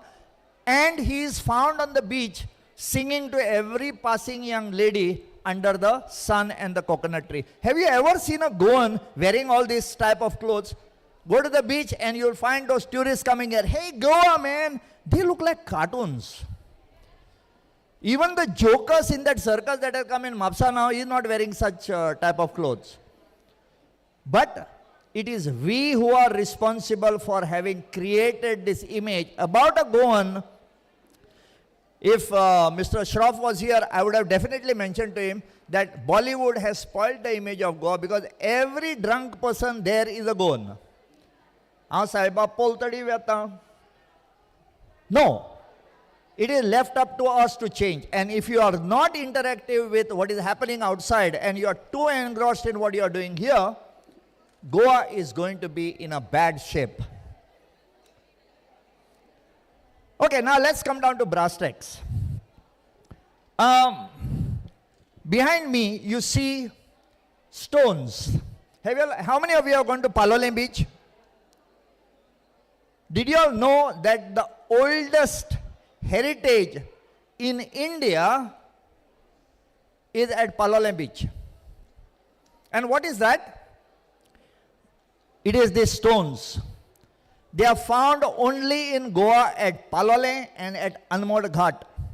They are called Astroniemite gneiss. This is the lava that solidified over the ground when the earth was forming. And its age is 3,500 million years plus or minus 165 years. This is the oldest heritage we have in Goa. Next,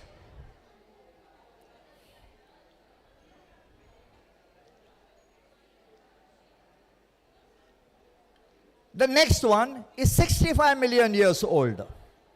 It is a fossilized forest, 8 square kilometers in Valpoi, in a village called Kotade.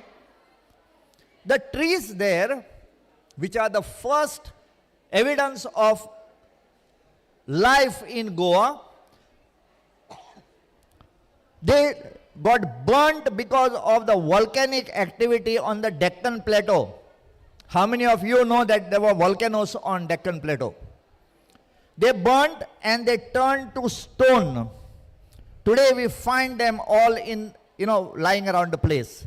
There is only one part where the whole tree is there. You can see the center and the walls. We don't take people over there for a simple reason. Because when they go there, they take pieces of that and they bring out. The next oldest heritage that we have is at Pansaimar. Now, do you know, how many of you have gone to Pansaimar? You have been to. Okay, do you know that to study this particular maze, There are archaeologists and scientists who have come from all over the world. They have only one question to answer, which they can't find a favorable answer. That is, why do we find the same type, same design in Australia, in Azerbaijan, and in South America across the seas? What was the meaning of this? We don't know. There are 143 of these rock carvings on this one rock. They need to be studied. But this is our heritage. You can see this one. Now I am going to relate something related to this and why I am talking to you today. These are carvings on a rock. They look like geometric designs. They are not. They are animals. Look at this very carefully. These are two legs behind. These are the two legs in front. This is the body. This is the neck. This is the face. And these are the two horns. We are talking about a deer. These are dated to 10,000 to 8,500 BC. We had tribes. Those were hunters. They left a lot of evidence for us to study that we were here. What is the evidence that you people are going to leave for the generations to come, or maybe 10 years? You'll be forgotten. We are not come here to be forgotten. We are come here to make a mark for ourselves. Today, a gentleman came from Bombay who has made a mark in the film industry. We all shouted, "Yay, who took photos with him?" What is the difference between him and you? He took the pains to understand what was the film industry. You didn't take the pains to understand what is around you. It's a very sad thing, very, very sad thing. But there's always time to change. Okay, now chocolates will follow. I'm going to show you only one thing. This is the state logo of Goa. Till today, I can't understand whose hands these are. I don't know what this pokey thing is because there is no notification of this. I don't understand Sanskrit. I don't know what is written over there. But let's accept this as the logo of Goa because it is officially so. Now, the question is, now please put up your hands and answer. Huh? Is there a mic going around? Is there a mic going around, please? Okay. Thank you. What is the state animal of Goa? Put your hand up. Yeah, right at the... Gaur. Says... Bison. Are Baba. Anga. Yeah, come. It is the gaur, but I take objection to what he said later. He said bison. Bison, you know whom we say in local language? Huh? He is not bison, he is Indian bison. Yeah? Please say. So I have brought his entire family to meet. Here is Papa Gaur, Mama Gaur and Baba Gaur. His name is Boss Gaurus. Okay, let's forget about that guy. What is the state bird of Goa? Put up your hands, huh? Yeah, right at the end. You, corner. Yeah? Sparrow? Okay.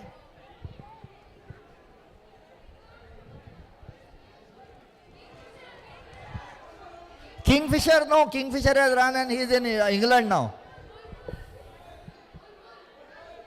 Bulbul. There are 8 different types of bulbuls. Yellow-throated bulbul.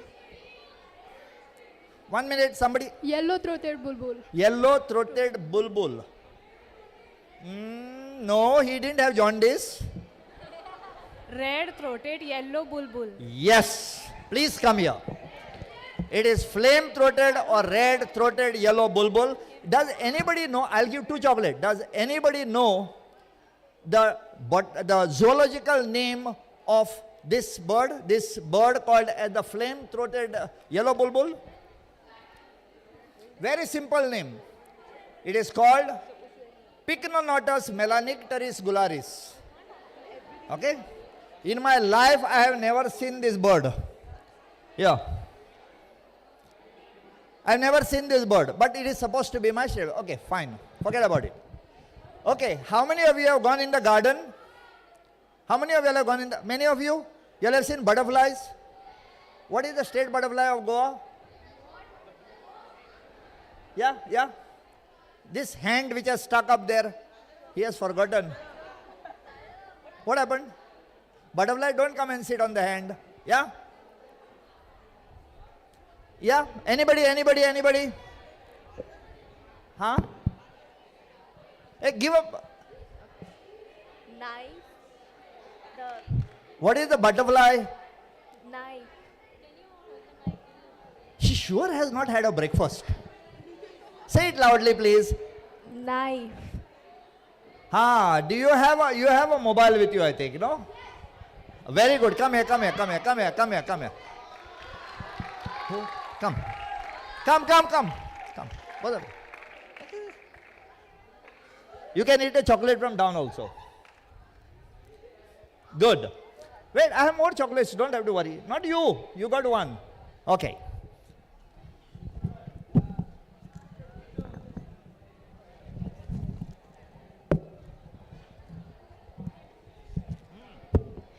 Okay. I am set.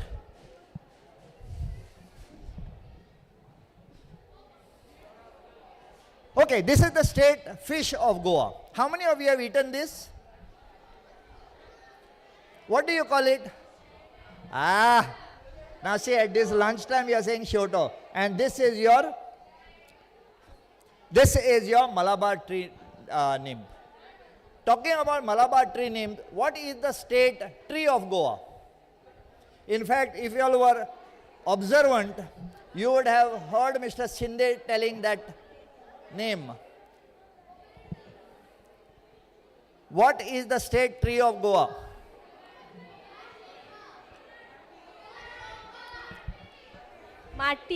Matti. You know the name of that? The botanical name of that? No? Okay, it's Terminalia crenulata. Come. But ladies and gentlemen, the reason why I put this particular thing, very important. This is the Matti tree. It is called Terminalia tomentosa or Terminalia crenulata. But do you know why they selected this tree as the state tree of Goa? It is because it can save your life. Have you all gone on a adventure hike in the jungles? You all have gone? Okay, have you all traveled by car from here to Kolhapur, Bombay? You all have traveled by car? At times the road gets blocked. Or you are lost in the forest. This tree can save you. If you stop talking, you will understand how you can be saved. Is because just like the baobab tree, this tree, which is called as the crocodile bark tree, learn to identify this. If you are stuck somewhere, the only thing that can help you to survive is your brains, to get away from the wild animals, and secondly, not to die of thirst. And this tree, if you make a hole, you can see it here. If you make a hole, you can have drinking water pouring out from there. That was the reason why they had this. Okay, what is the state handicraft of Goa? How many of you have gone to Panjim? You all know there is a city called Panjim? Okay, how many of you have gone to Panjim? Yeah? Okay, now I'll ask you this question. What is the state handicraft of Goa? What is the state handicraft? See, you guys are Goan. Please understand that. Identify yourself with this. I asked you, I gave you a hint. Have you all gone to Panjim? When you go to Panjim, you have to cross one circle near the bridge. What is that circle called? You pass that many times, but you all don't observe. This is the problem. What is the state handicraft of Goa? Divza circle. Divza. Huh? Divza. Divza. Divza? Yes. Come here, come here. Divas. The lady, everybody looks at that lady who is holding that divas on her head. No, everybody forgets that divas. It is a 5-armed oil lamp used in the temples.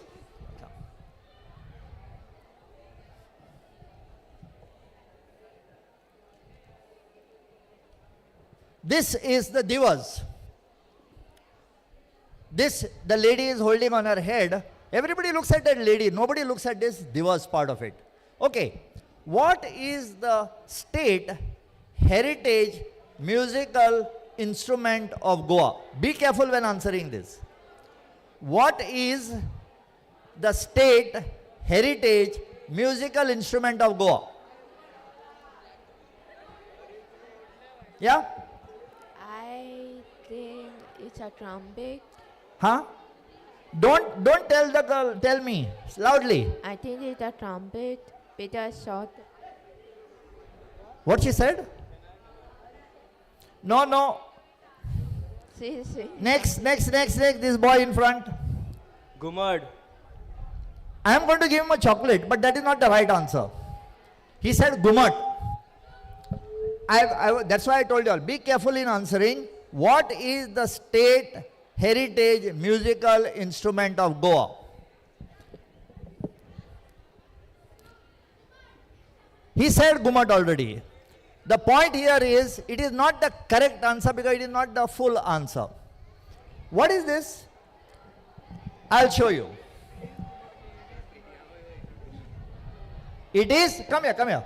It is the gumat, but please remember one thing, the traditional gumat that has come down for centuries to us had the monitor lizard skin, black colored on top of it. The reason it could not be made into the reason why it could not be made into a state instrument is because if you carried it for any international event, at the airport you would be arrested and put in jail for 10 years. Because that is a protected wildlife animal, reptile. So, the Goa government had to look at an option. So they use a she-goat skin. That is why you find the gumat having a white skin over here.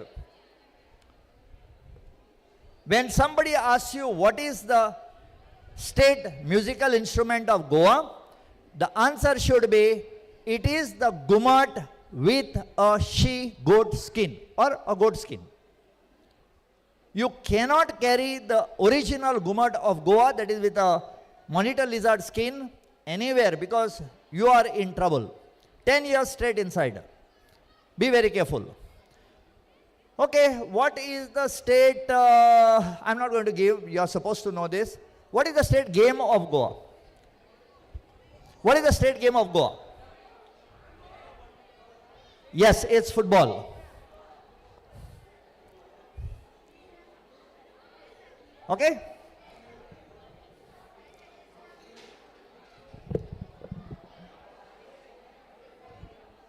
Hey, Babu. Hello. Could you just put it ahead, please? Not going. Okay, now the biggest problem, I'm going to take not more than 5 minutes because I think we have run short of time. When somebody asks you, catches you in the middle of the road, a foreigner or a tourist, and asks you, what handicraft can I take from Goa? The immediate response that you people give, cashew nuts and cashew fening. No? Because you all know, you all have never made an attempt to understand how many handicrafts we have got in Goa. That particular fact has put all these arts, crafts people out of business. Today we can't find potters, we can't find weavers, things are going bad. So please understand what the importance of our handicrafts are. Now this is one thing I'm going to tell and finish off. I came here today with only one objective in my mind to tell you that the future of this state and its heritage is in your hands. If you all act like what has happened over here, Goa is going to be destroyed within no time. Now I showed you all some geometric drawings on a stone. That stone is called a Dudha Fatar or milk stone. Okay, this one. Here. Now when I went over there, see, I have traveled across Goa from border to border, from morning to midnight, attending festivals. I have a collection of over 6.5 lakh photographs. Any of you wanting them, please make use of them for your projects and all. When I went to this place called as Kazur, which is 8 kilometers away from Padsaimar, the man who was there showing me this, he said, "Sir, I want to take you and show you something."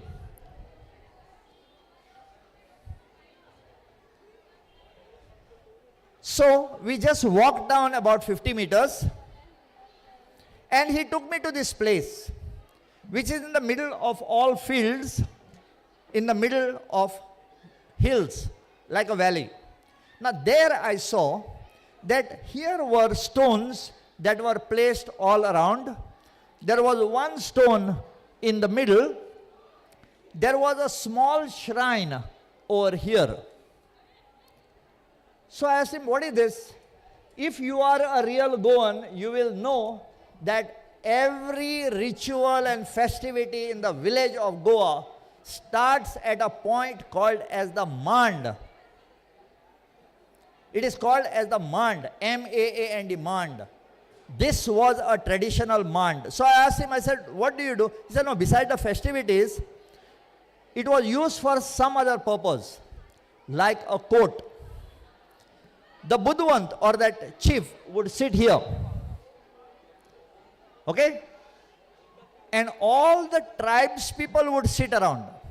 Now, when I talk about tribes, we have got Vedibs, we have got Dhangars, we have got so many other people. Dhangars had sheep. The farmers, the Vedibs had some other thing. Now, each one would rob each other's thing. You know, sometimes I felt like eating a bokdi, went over there, robbed a goat, and I had mutton out of it. So there were fights. These fights were solved over here.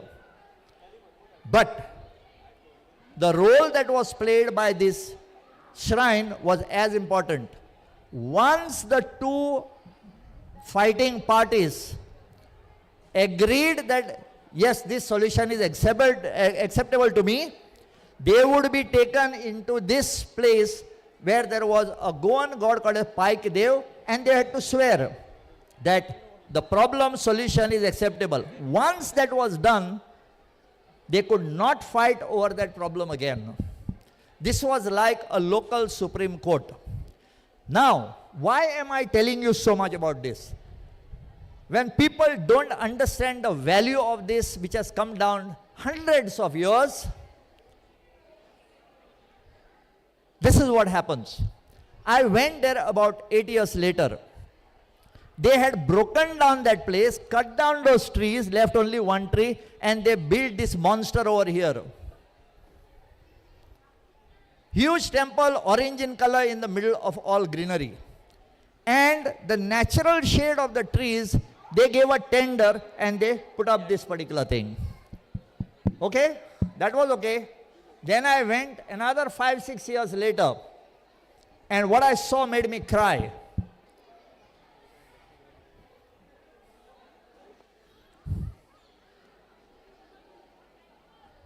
You know, I feel like, you know, the pen when it doesn't try to do that, no? And you have to shake this remote to get. Yeah, finish. This finish. Okay? See, whatever those natural stones were there, they put cement stones over here. They put metal rods and a metal top which would be very hot for people to see. They destroyed the heritage of my land. Please don't do anything like this. So, the last 2 slides, I have come here with an appeal. Have you ever seen a tree? Which fruits do you like? Yeah? The lady? What fruit do you like? Huh? Pineapple. Okay, let's take pineapple. Can you eat a pineapple if that plant doesn't have roots? Can you eat a mango tree or mango on a mango tree without it having good roots? You can't. First of all, learn how to strengthen these roots of yours. Learn your heritage. Not only of the land, of your family too. Today we are not knowing who my grandfather and great-grandfather is. Ask that question to yourself. This is not an exam. Ask this question to yourself. Please, let us preserve the family roots and the dais or heritage. If we don't do this, we are in for a huge, huge problem. So please, it is my appeal to all of you to kindly preserve your heritage. So, Jai Hind, Jai Goa, and thank you very much. I didn't want any fight of language, so I brought everything for you. So thank you so much for taking up your time. Thank you so Thank you. much, sir, for sharing your vast knowledge and your passion for Goan heritage with us. Your insights and dedication has truly enriched our understanding and inspired all of us. This is a small appreciation letter from our side. Yeah, yeah. Let's save time. Thank you. Thank you, sir. Thanks. Thank you so much, sir.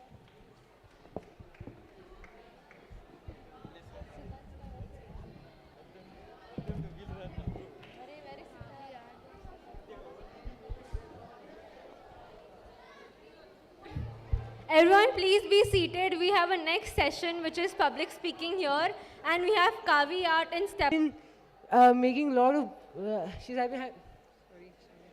Oh my. Hello. Namaste. It's okay. It's okay. I'm good here. Okay. I'll give you all 2 minutes. And then I will greet you again. And I want a response from you guys. Is that okay? Thumbs up if you all can hear me. Am I not audible at the back? Okay, thumbs up, everybody? Okay. Now, 3, 2, 1, I have just entered. Hello, everyone. That's great. This is good energy. How are you all feeling? Good. What else? You all have made to sit here to know about public speaking when you don't even like public speaking, right? How many of you all enjoy public speaking? Raise your hand. Of course, teachers will, because that's what they do. How many of you all, students, tell us, how many of you all like public speaking? That's great. What about the others? So, this session is for the ones who think public speaking is difficult or maybe not even meant for them. Okay? Now, before I tell you about public speaking and what are the key elements into public speaking, what is the magic of public speaking, what do you think you should keep in mind when it comes to public speaking? You can raise your hands and tell. Yes? Yeah. Your voice, your gestures, your thoughts, your clarity in your conversation, that's what matters the most. That's amazing. You said a very important thing here, conversation. Conversation from one person to another, right? What do you think communication or conversation is about? Is it only about speaking? What else is there in a conversation apart from speaking? I'll just go on stage so that I can see the students at the back.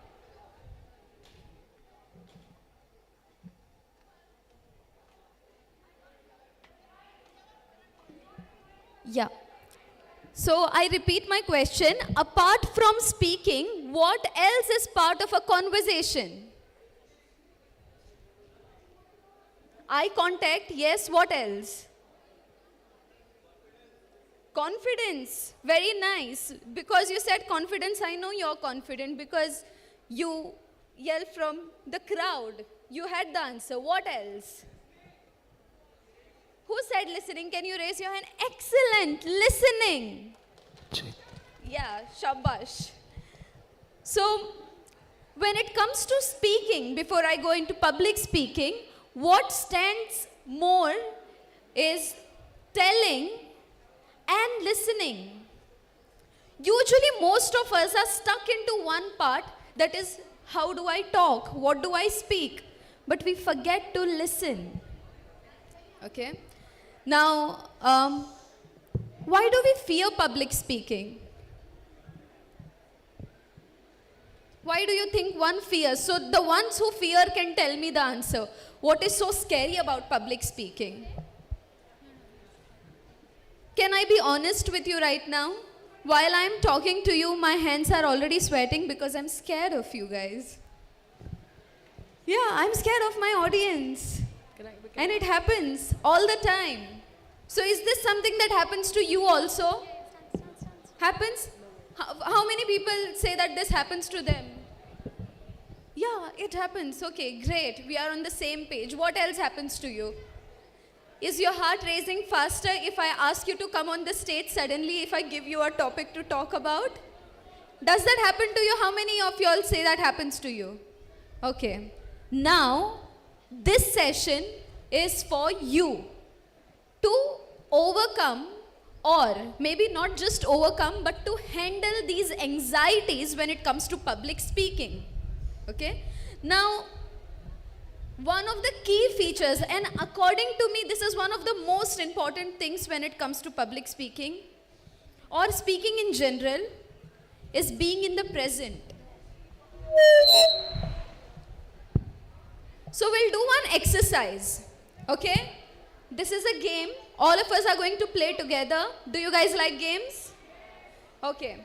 So, we are going to point out at random things, but we are going to call out wrong names. What a cat.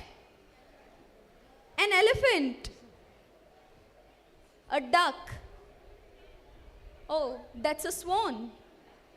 So, we are going to point out at random things and we are going to call out wrong names. And now tell me how many of you all have already listed the wrong names that you want to say? At least the first two. Your brain is automated. Even when I'm telling you to call out wrong names, you want to be right at that. What if I call out the right name? This is fear. One of the things that you want to do when you're doing public speaking is be in the present. Be here, right here with me. And usually when I have to address a gathering, one of the exercises that I do is I count the numbers. Ulta. And that's what I'm going to do right now with you before we go to the next exercise, so that you are here with me in the present and not in the future, who are thinking, what do I eat after the session? And yesterday, why did that girl smile at me? Right? We are not going to think about the past. We are not going to think about the future. Where are we going to be? Present. Okay? It's a very simple exercise. I am going to point out at random people. Y'all are going to stand up and you're going to say the number. I am going to start the numbers with number 17. You are supposed to continue the number, but 17, 16, 15, 14, that way. Is that clear? Simple? Raise your hand if you can hear me and if you're here with me. Okay, what about the others? Guys, raise your hand if you're here with me. Everybody, raise your hand. Okay, so now we'll start from the back. Okay, yeah, you. Stand up. Okay. The number is 23.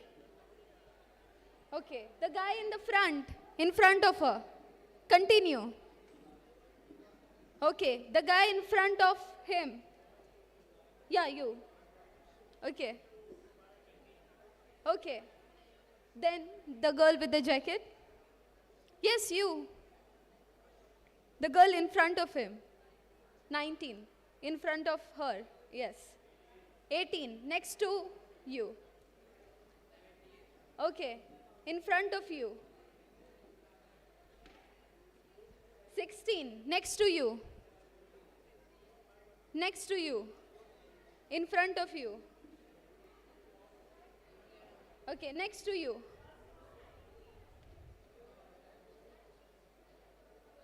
Okay, in front of you.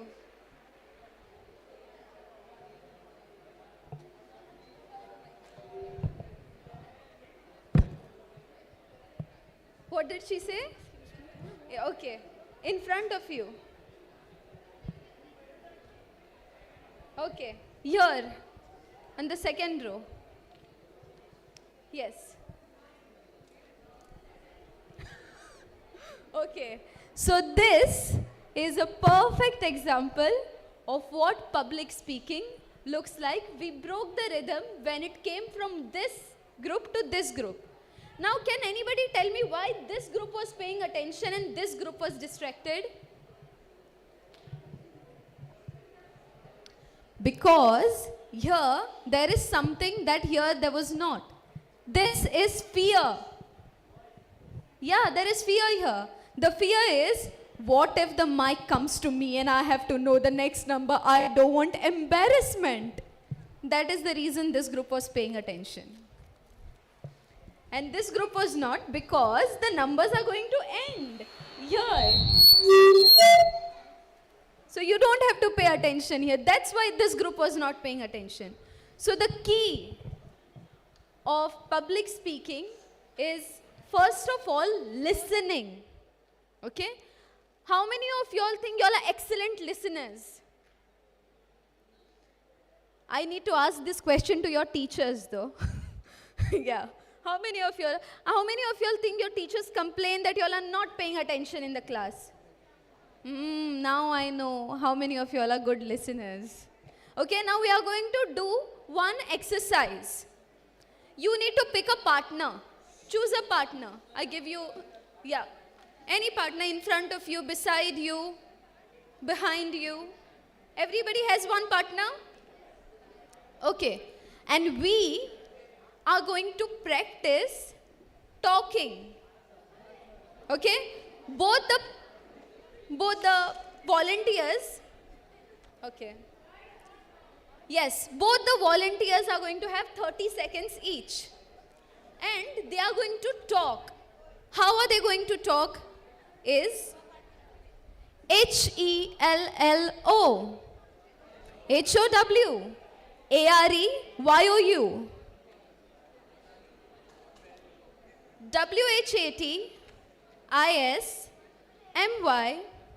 WHATISMYNAME.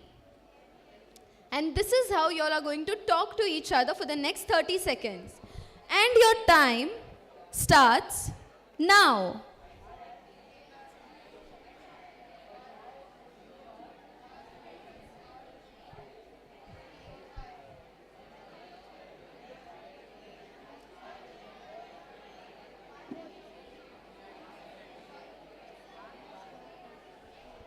Only in SPELLINGS,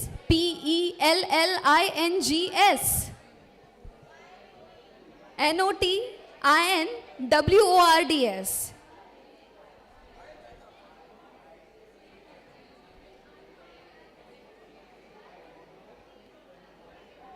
OKAY, STOP, PLEASE. Okay, silence. Now, what did you notice? Why was this exercise done? What did you notice?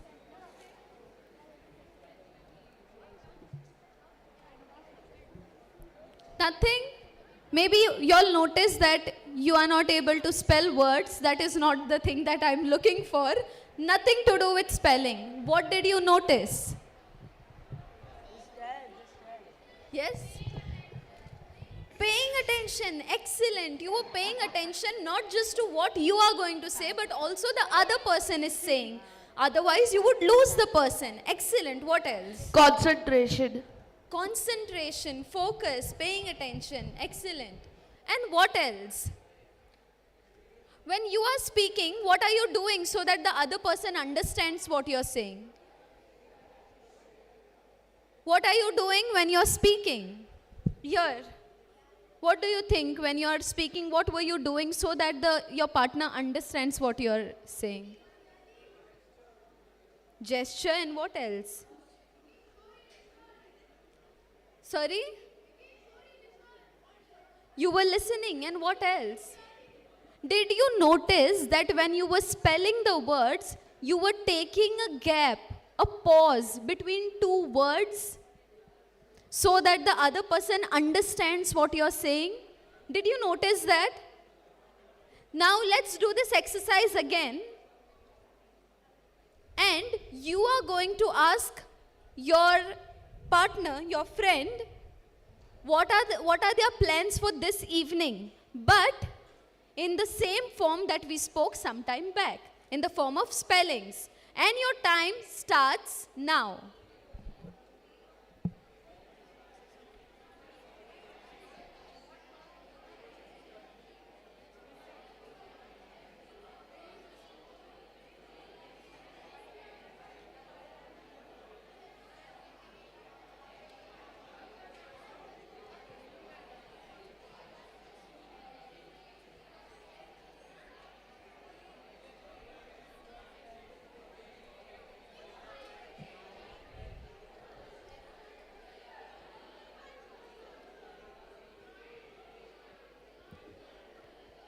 Okay, stop. Did you notice? Yeah? How many of you all noticed that when you are spelling the words, you were taking gap between two words? Yes. The pause. The pause as well as the pace. When you're talking to someone, these are some of the key things that one needs to remember if you want to grab the attention of the person. You can speak to the mirror, you can speak to the wall, you can speak to the fan, you can speak to yourself. But here, in public speaking, we need the audience, right? Somebody who is listening to you. Now, for me, I have been on the stage and I have been speaking since I was in school. And my journey wasn't like started the way I'm talking to you right now. I remember it was for a school assembly. I was in 6th grade and I was supposed to, in assemblies you first have the prayer and then you have other things, and just before the national anthem you have pledge. Do you guys have pledge? India is my country, all Indians are my brothers and sisters. Everybody knows. I was supposed to do the pledge part of it. I knew the pledge by heart. I didn't have to look at the calendar to know the words of what pledge looks like. I went on the stage. Mic was in front of me. I kept staring at the mic and not at the people because I was scared of the crowd. I started. India is my country. All Indians are my brothers and sisters. After that, I forgot what pledge is about. Everybody started whispering. I froze. My hands and feet went cold. I could only think of the embarrassment that I will face when I enter the class. I was not even bothered about the pledge at that point. And then there was the girl standing in the front row. She kept whispering the pledge to me because she was not on the stage. And I kept repeating her and everybody else repeated after me. She saved me. Yeah, she did. But that was a lesson for me that no matter how prepared you are to speak on the stage, fear follows you. You will still be scared. Right now, I don't have to be scared of you, but still my hands are sweating. I am scared.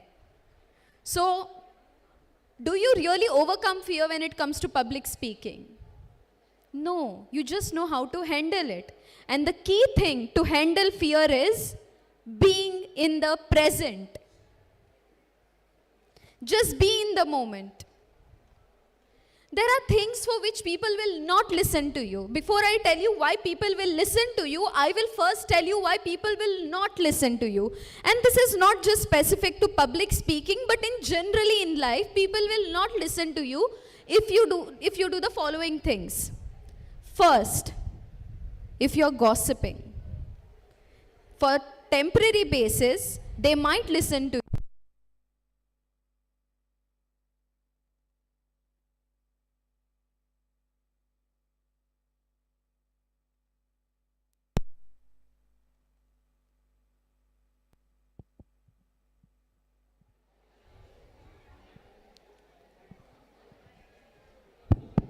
Yes. Okay. So when you're gossiping to somebody, or if somebody else is gossiping to you, do not indulge. That generally, I'm not doing moral policing. I'm just telling you what a public speaker, what a good speaker should do. We should never indulge in gossiping, because the minute somebody else is gossiping about somebody else in their absence to you, you should know that when you are not there in the environment or in that room, they will be also gossiping about you. Period. You indulge into gossiping, you are part of the gossip. The news will be someday about you. First thing, do not indulge in gossiping, not just for that, because you also become talk of the town. It's negative and you lose respect. Do not indulge. I know it's very tempting. Everybody wants to gossip, but do not indulge. Second thing, if you talk only negative, imagine you have a friend. No matter how good you do, they will only talk negative. Hey, how do I look today? Horrible. How does my hair look today? Messy. How do I know? That's awful color. Hey, I scored 19 out of 20. You could have scored 20 out of 20, no? Hey, today I am on time. It's okay, man, the roads are so bad. Even if you were late, it does not matter. Imagine the environment around you is negative. People are only talking negative. Do you want to be around such people? Genuinely, do you want to be around such people who are coming on stage or coming anywhere and they are talking only negative things? Think, reflect. Would you like to be? I need response. Till you respond, I'm going to keep repeating the question. No, right? How many of you all say you don't want to be? Just do this. No. Big no. Right, we don't want to be. Third thing that you should not do as a speaker is complain.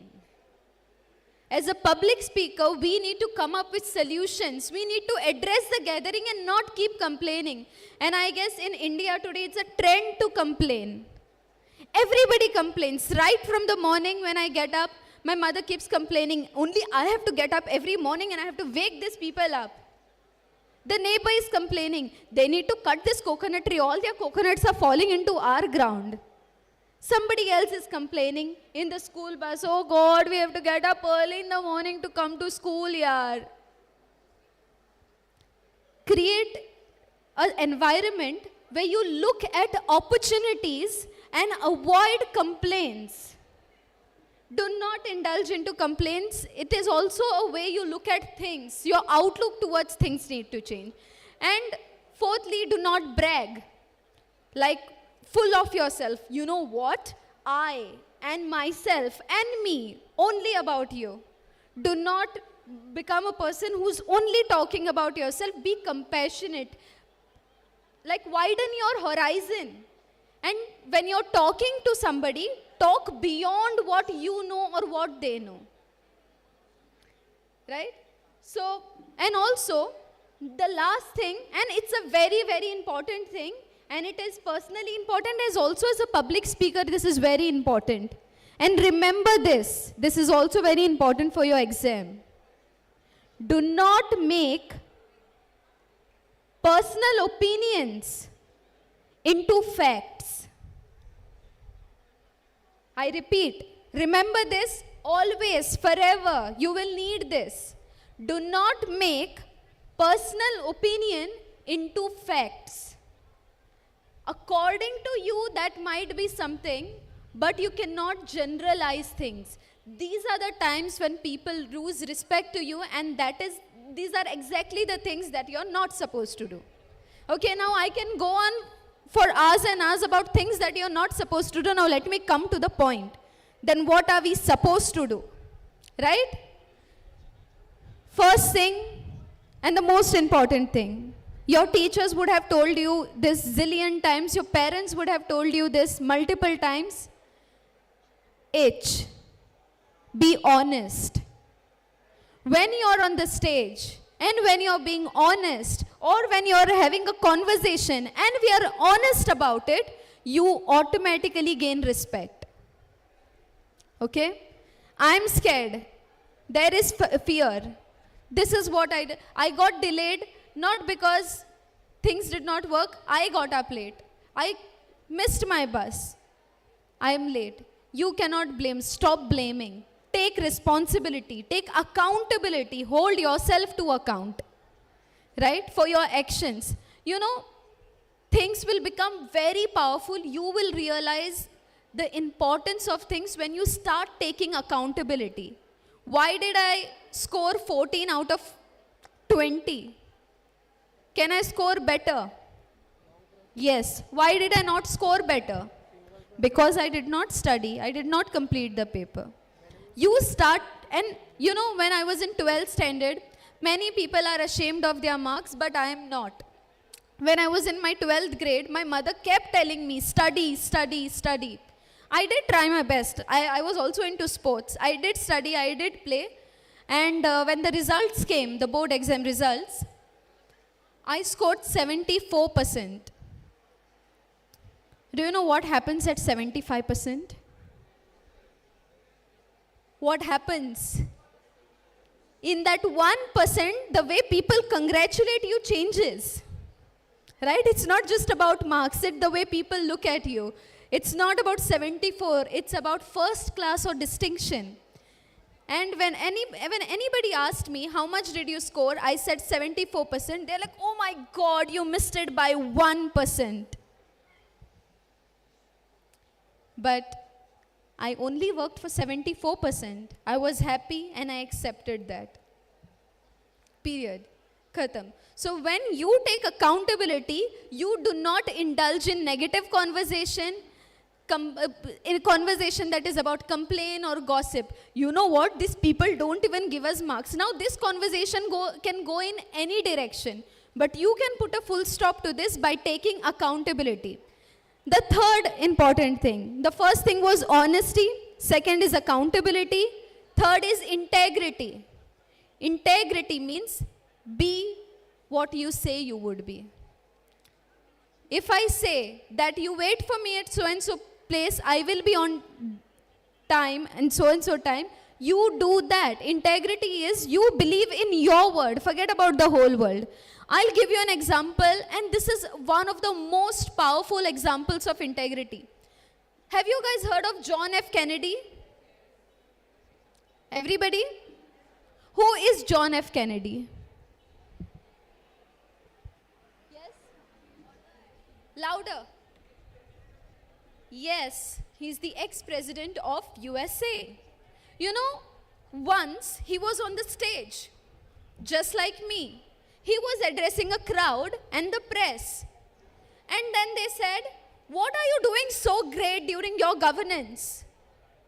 And this man, at that point, said something which changed the world.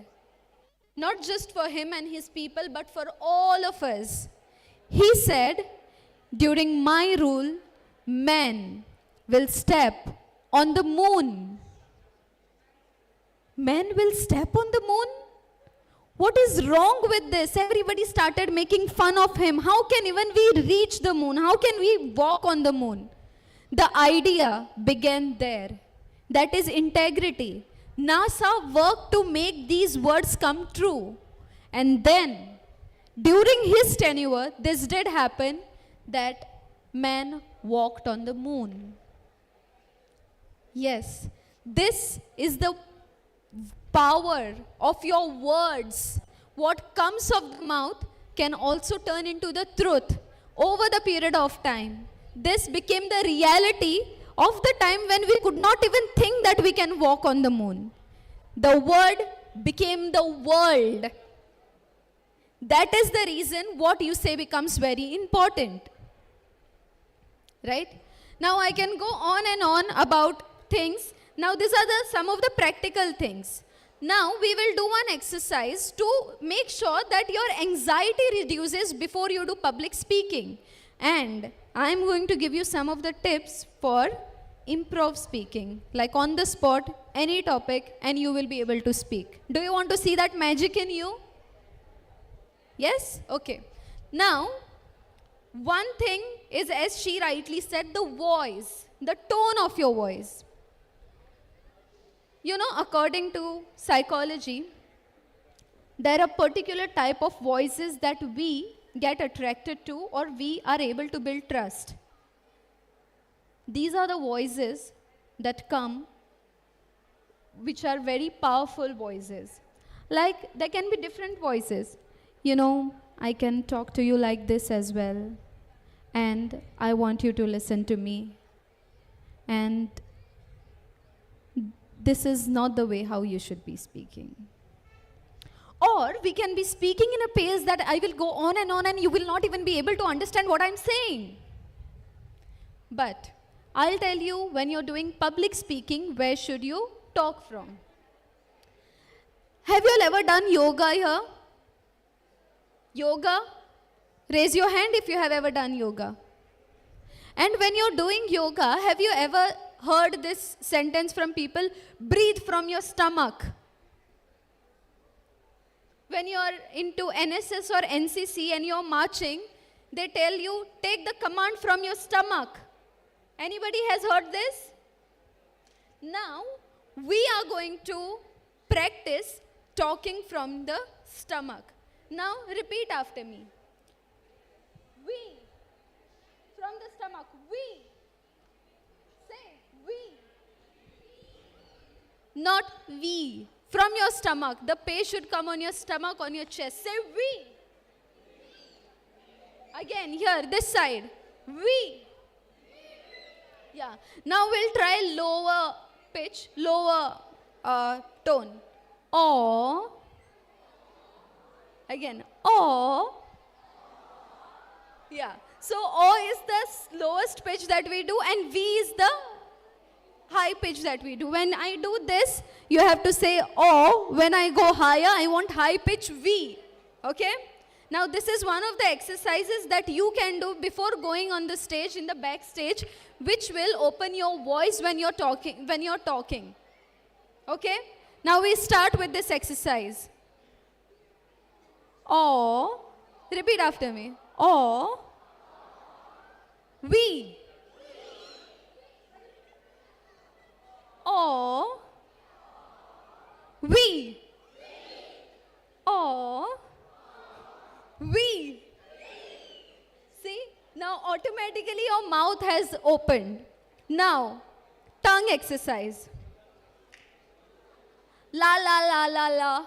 Do la la la la la. Sing la la la la la. Do. So touch your tongue to the upper surface of your mouth and say la la la la la. Excellent. Now we also want our tongue to be rolling. So we'll do.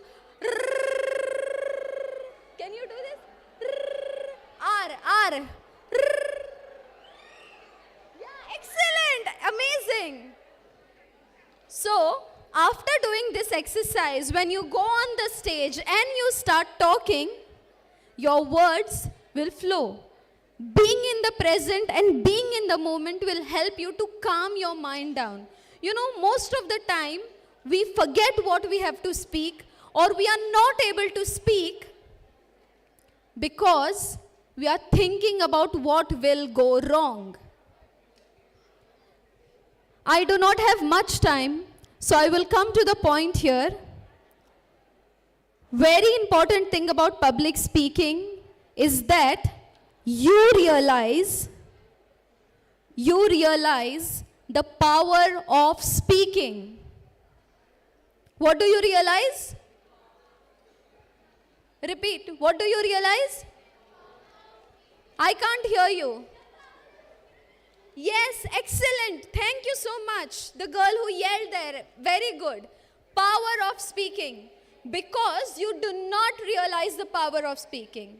You know, our words are so powerful, but just by saying sorry, you can make somebody's day. When you hurt someone, somebody is crying, you just go to them and say sorry, and things can go right. You say thank you.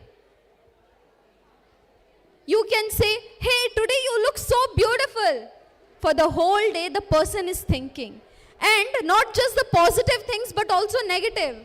With the power of words, war happens, people die, just with the power of words. All the political leaders, what they do is they use the power of their words. And if you want to become that powerful when it comes to using your words, you need to be present in the present. What do we need to do? Be present in the present. And that is how you are able to deliver or talk on the stage. Now, there are two important techniques that I am going to end this talk with. Number one, when you are on the stage, when you are doing public speaking, first technique is problem, solution, benefits. Repeat after me. Problem, solution, benefits. You address the problem, you give the solution, and you tell the benefit. This is the easiest way for you to focus and create structure on what and how you want to speak. Second, and this is also equally beneficial that I personally love, is what, so what, now what. Second technique is what, so what, now what. In this technique, you address what is the issue, so what are we going to do about it, and now what. So it can be about a person. If I have to introduce something, if you have to talk about something, what is this product or what is this? So what are we going to do with this, and now are you going to buy this? So this, when it comes to interviews, when it comes to public speaking, these two techniques, problem, solution, benefits, and second is what, so what, now what. These are the two techniques you can keep in mind and create structure when you're on stage. Create structure on how you're going to speak, and that is what is going to help you with public speaking. And I hope this session was helpful to you guys. And let me end with again introducing myself, because my entire life I have been just doing public speaking. My name is Amreen Sheikh. I'm a historian by profession. And one thing that very less people know about me is that I'm a state level boxer. Yes. And I'll tell you how boxing helped me in public speaking. Every time I practiced and I went on the stage, like in the, for the bout, I realized no matter how much I practiced, after going there, I was scared. But the problem was not that I have to overcome my fears. I had to learn how to control my fears. Fear will always be there, and fear means you have courage to take that action, convert your fear into energy and motivation for yourself. And you guys are already great audience, and all the best to you for the coming year. Thank you so much. Thank you so much, Amreen ma'am, for this amazing session. It was so engaging, and I'm sure everyone here had something to take home back to. Please please accept a letter of appreciation and a token of appreciation from our side.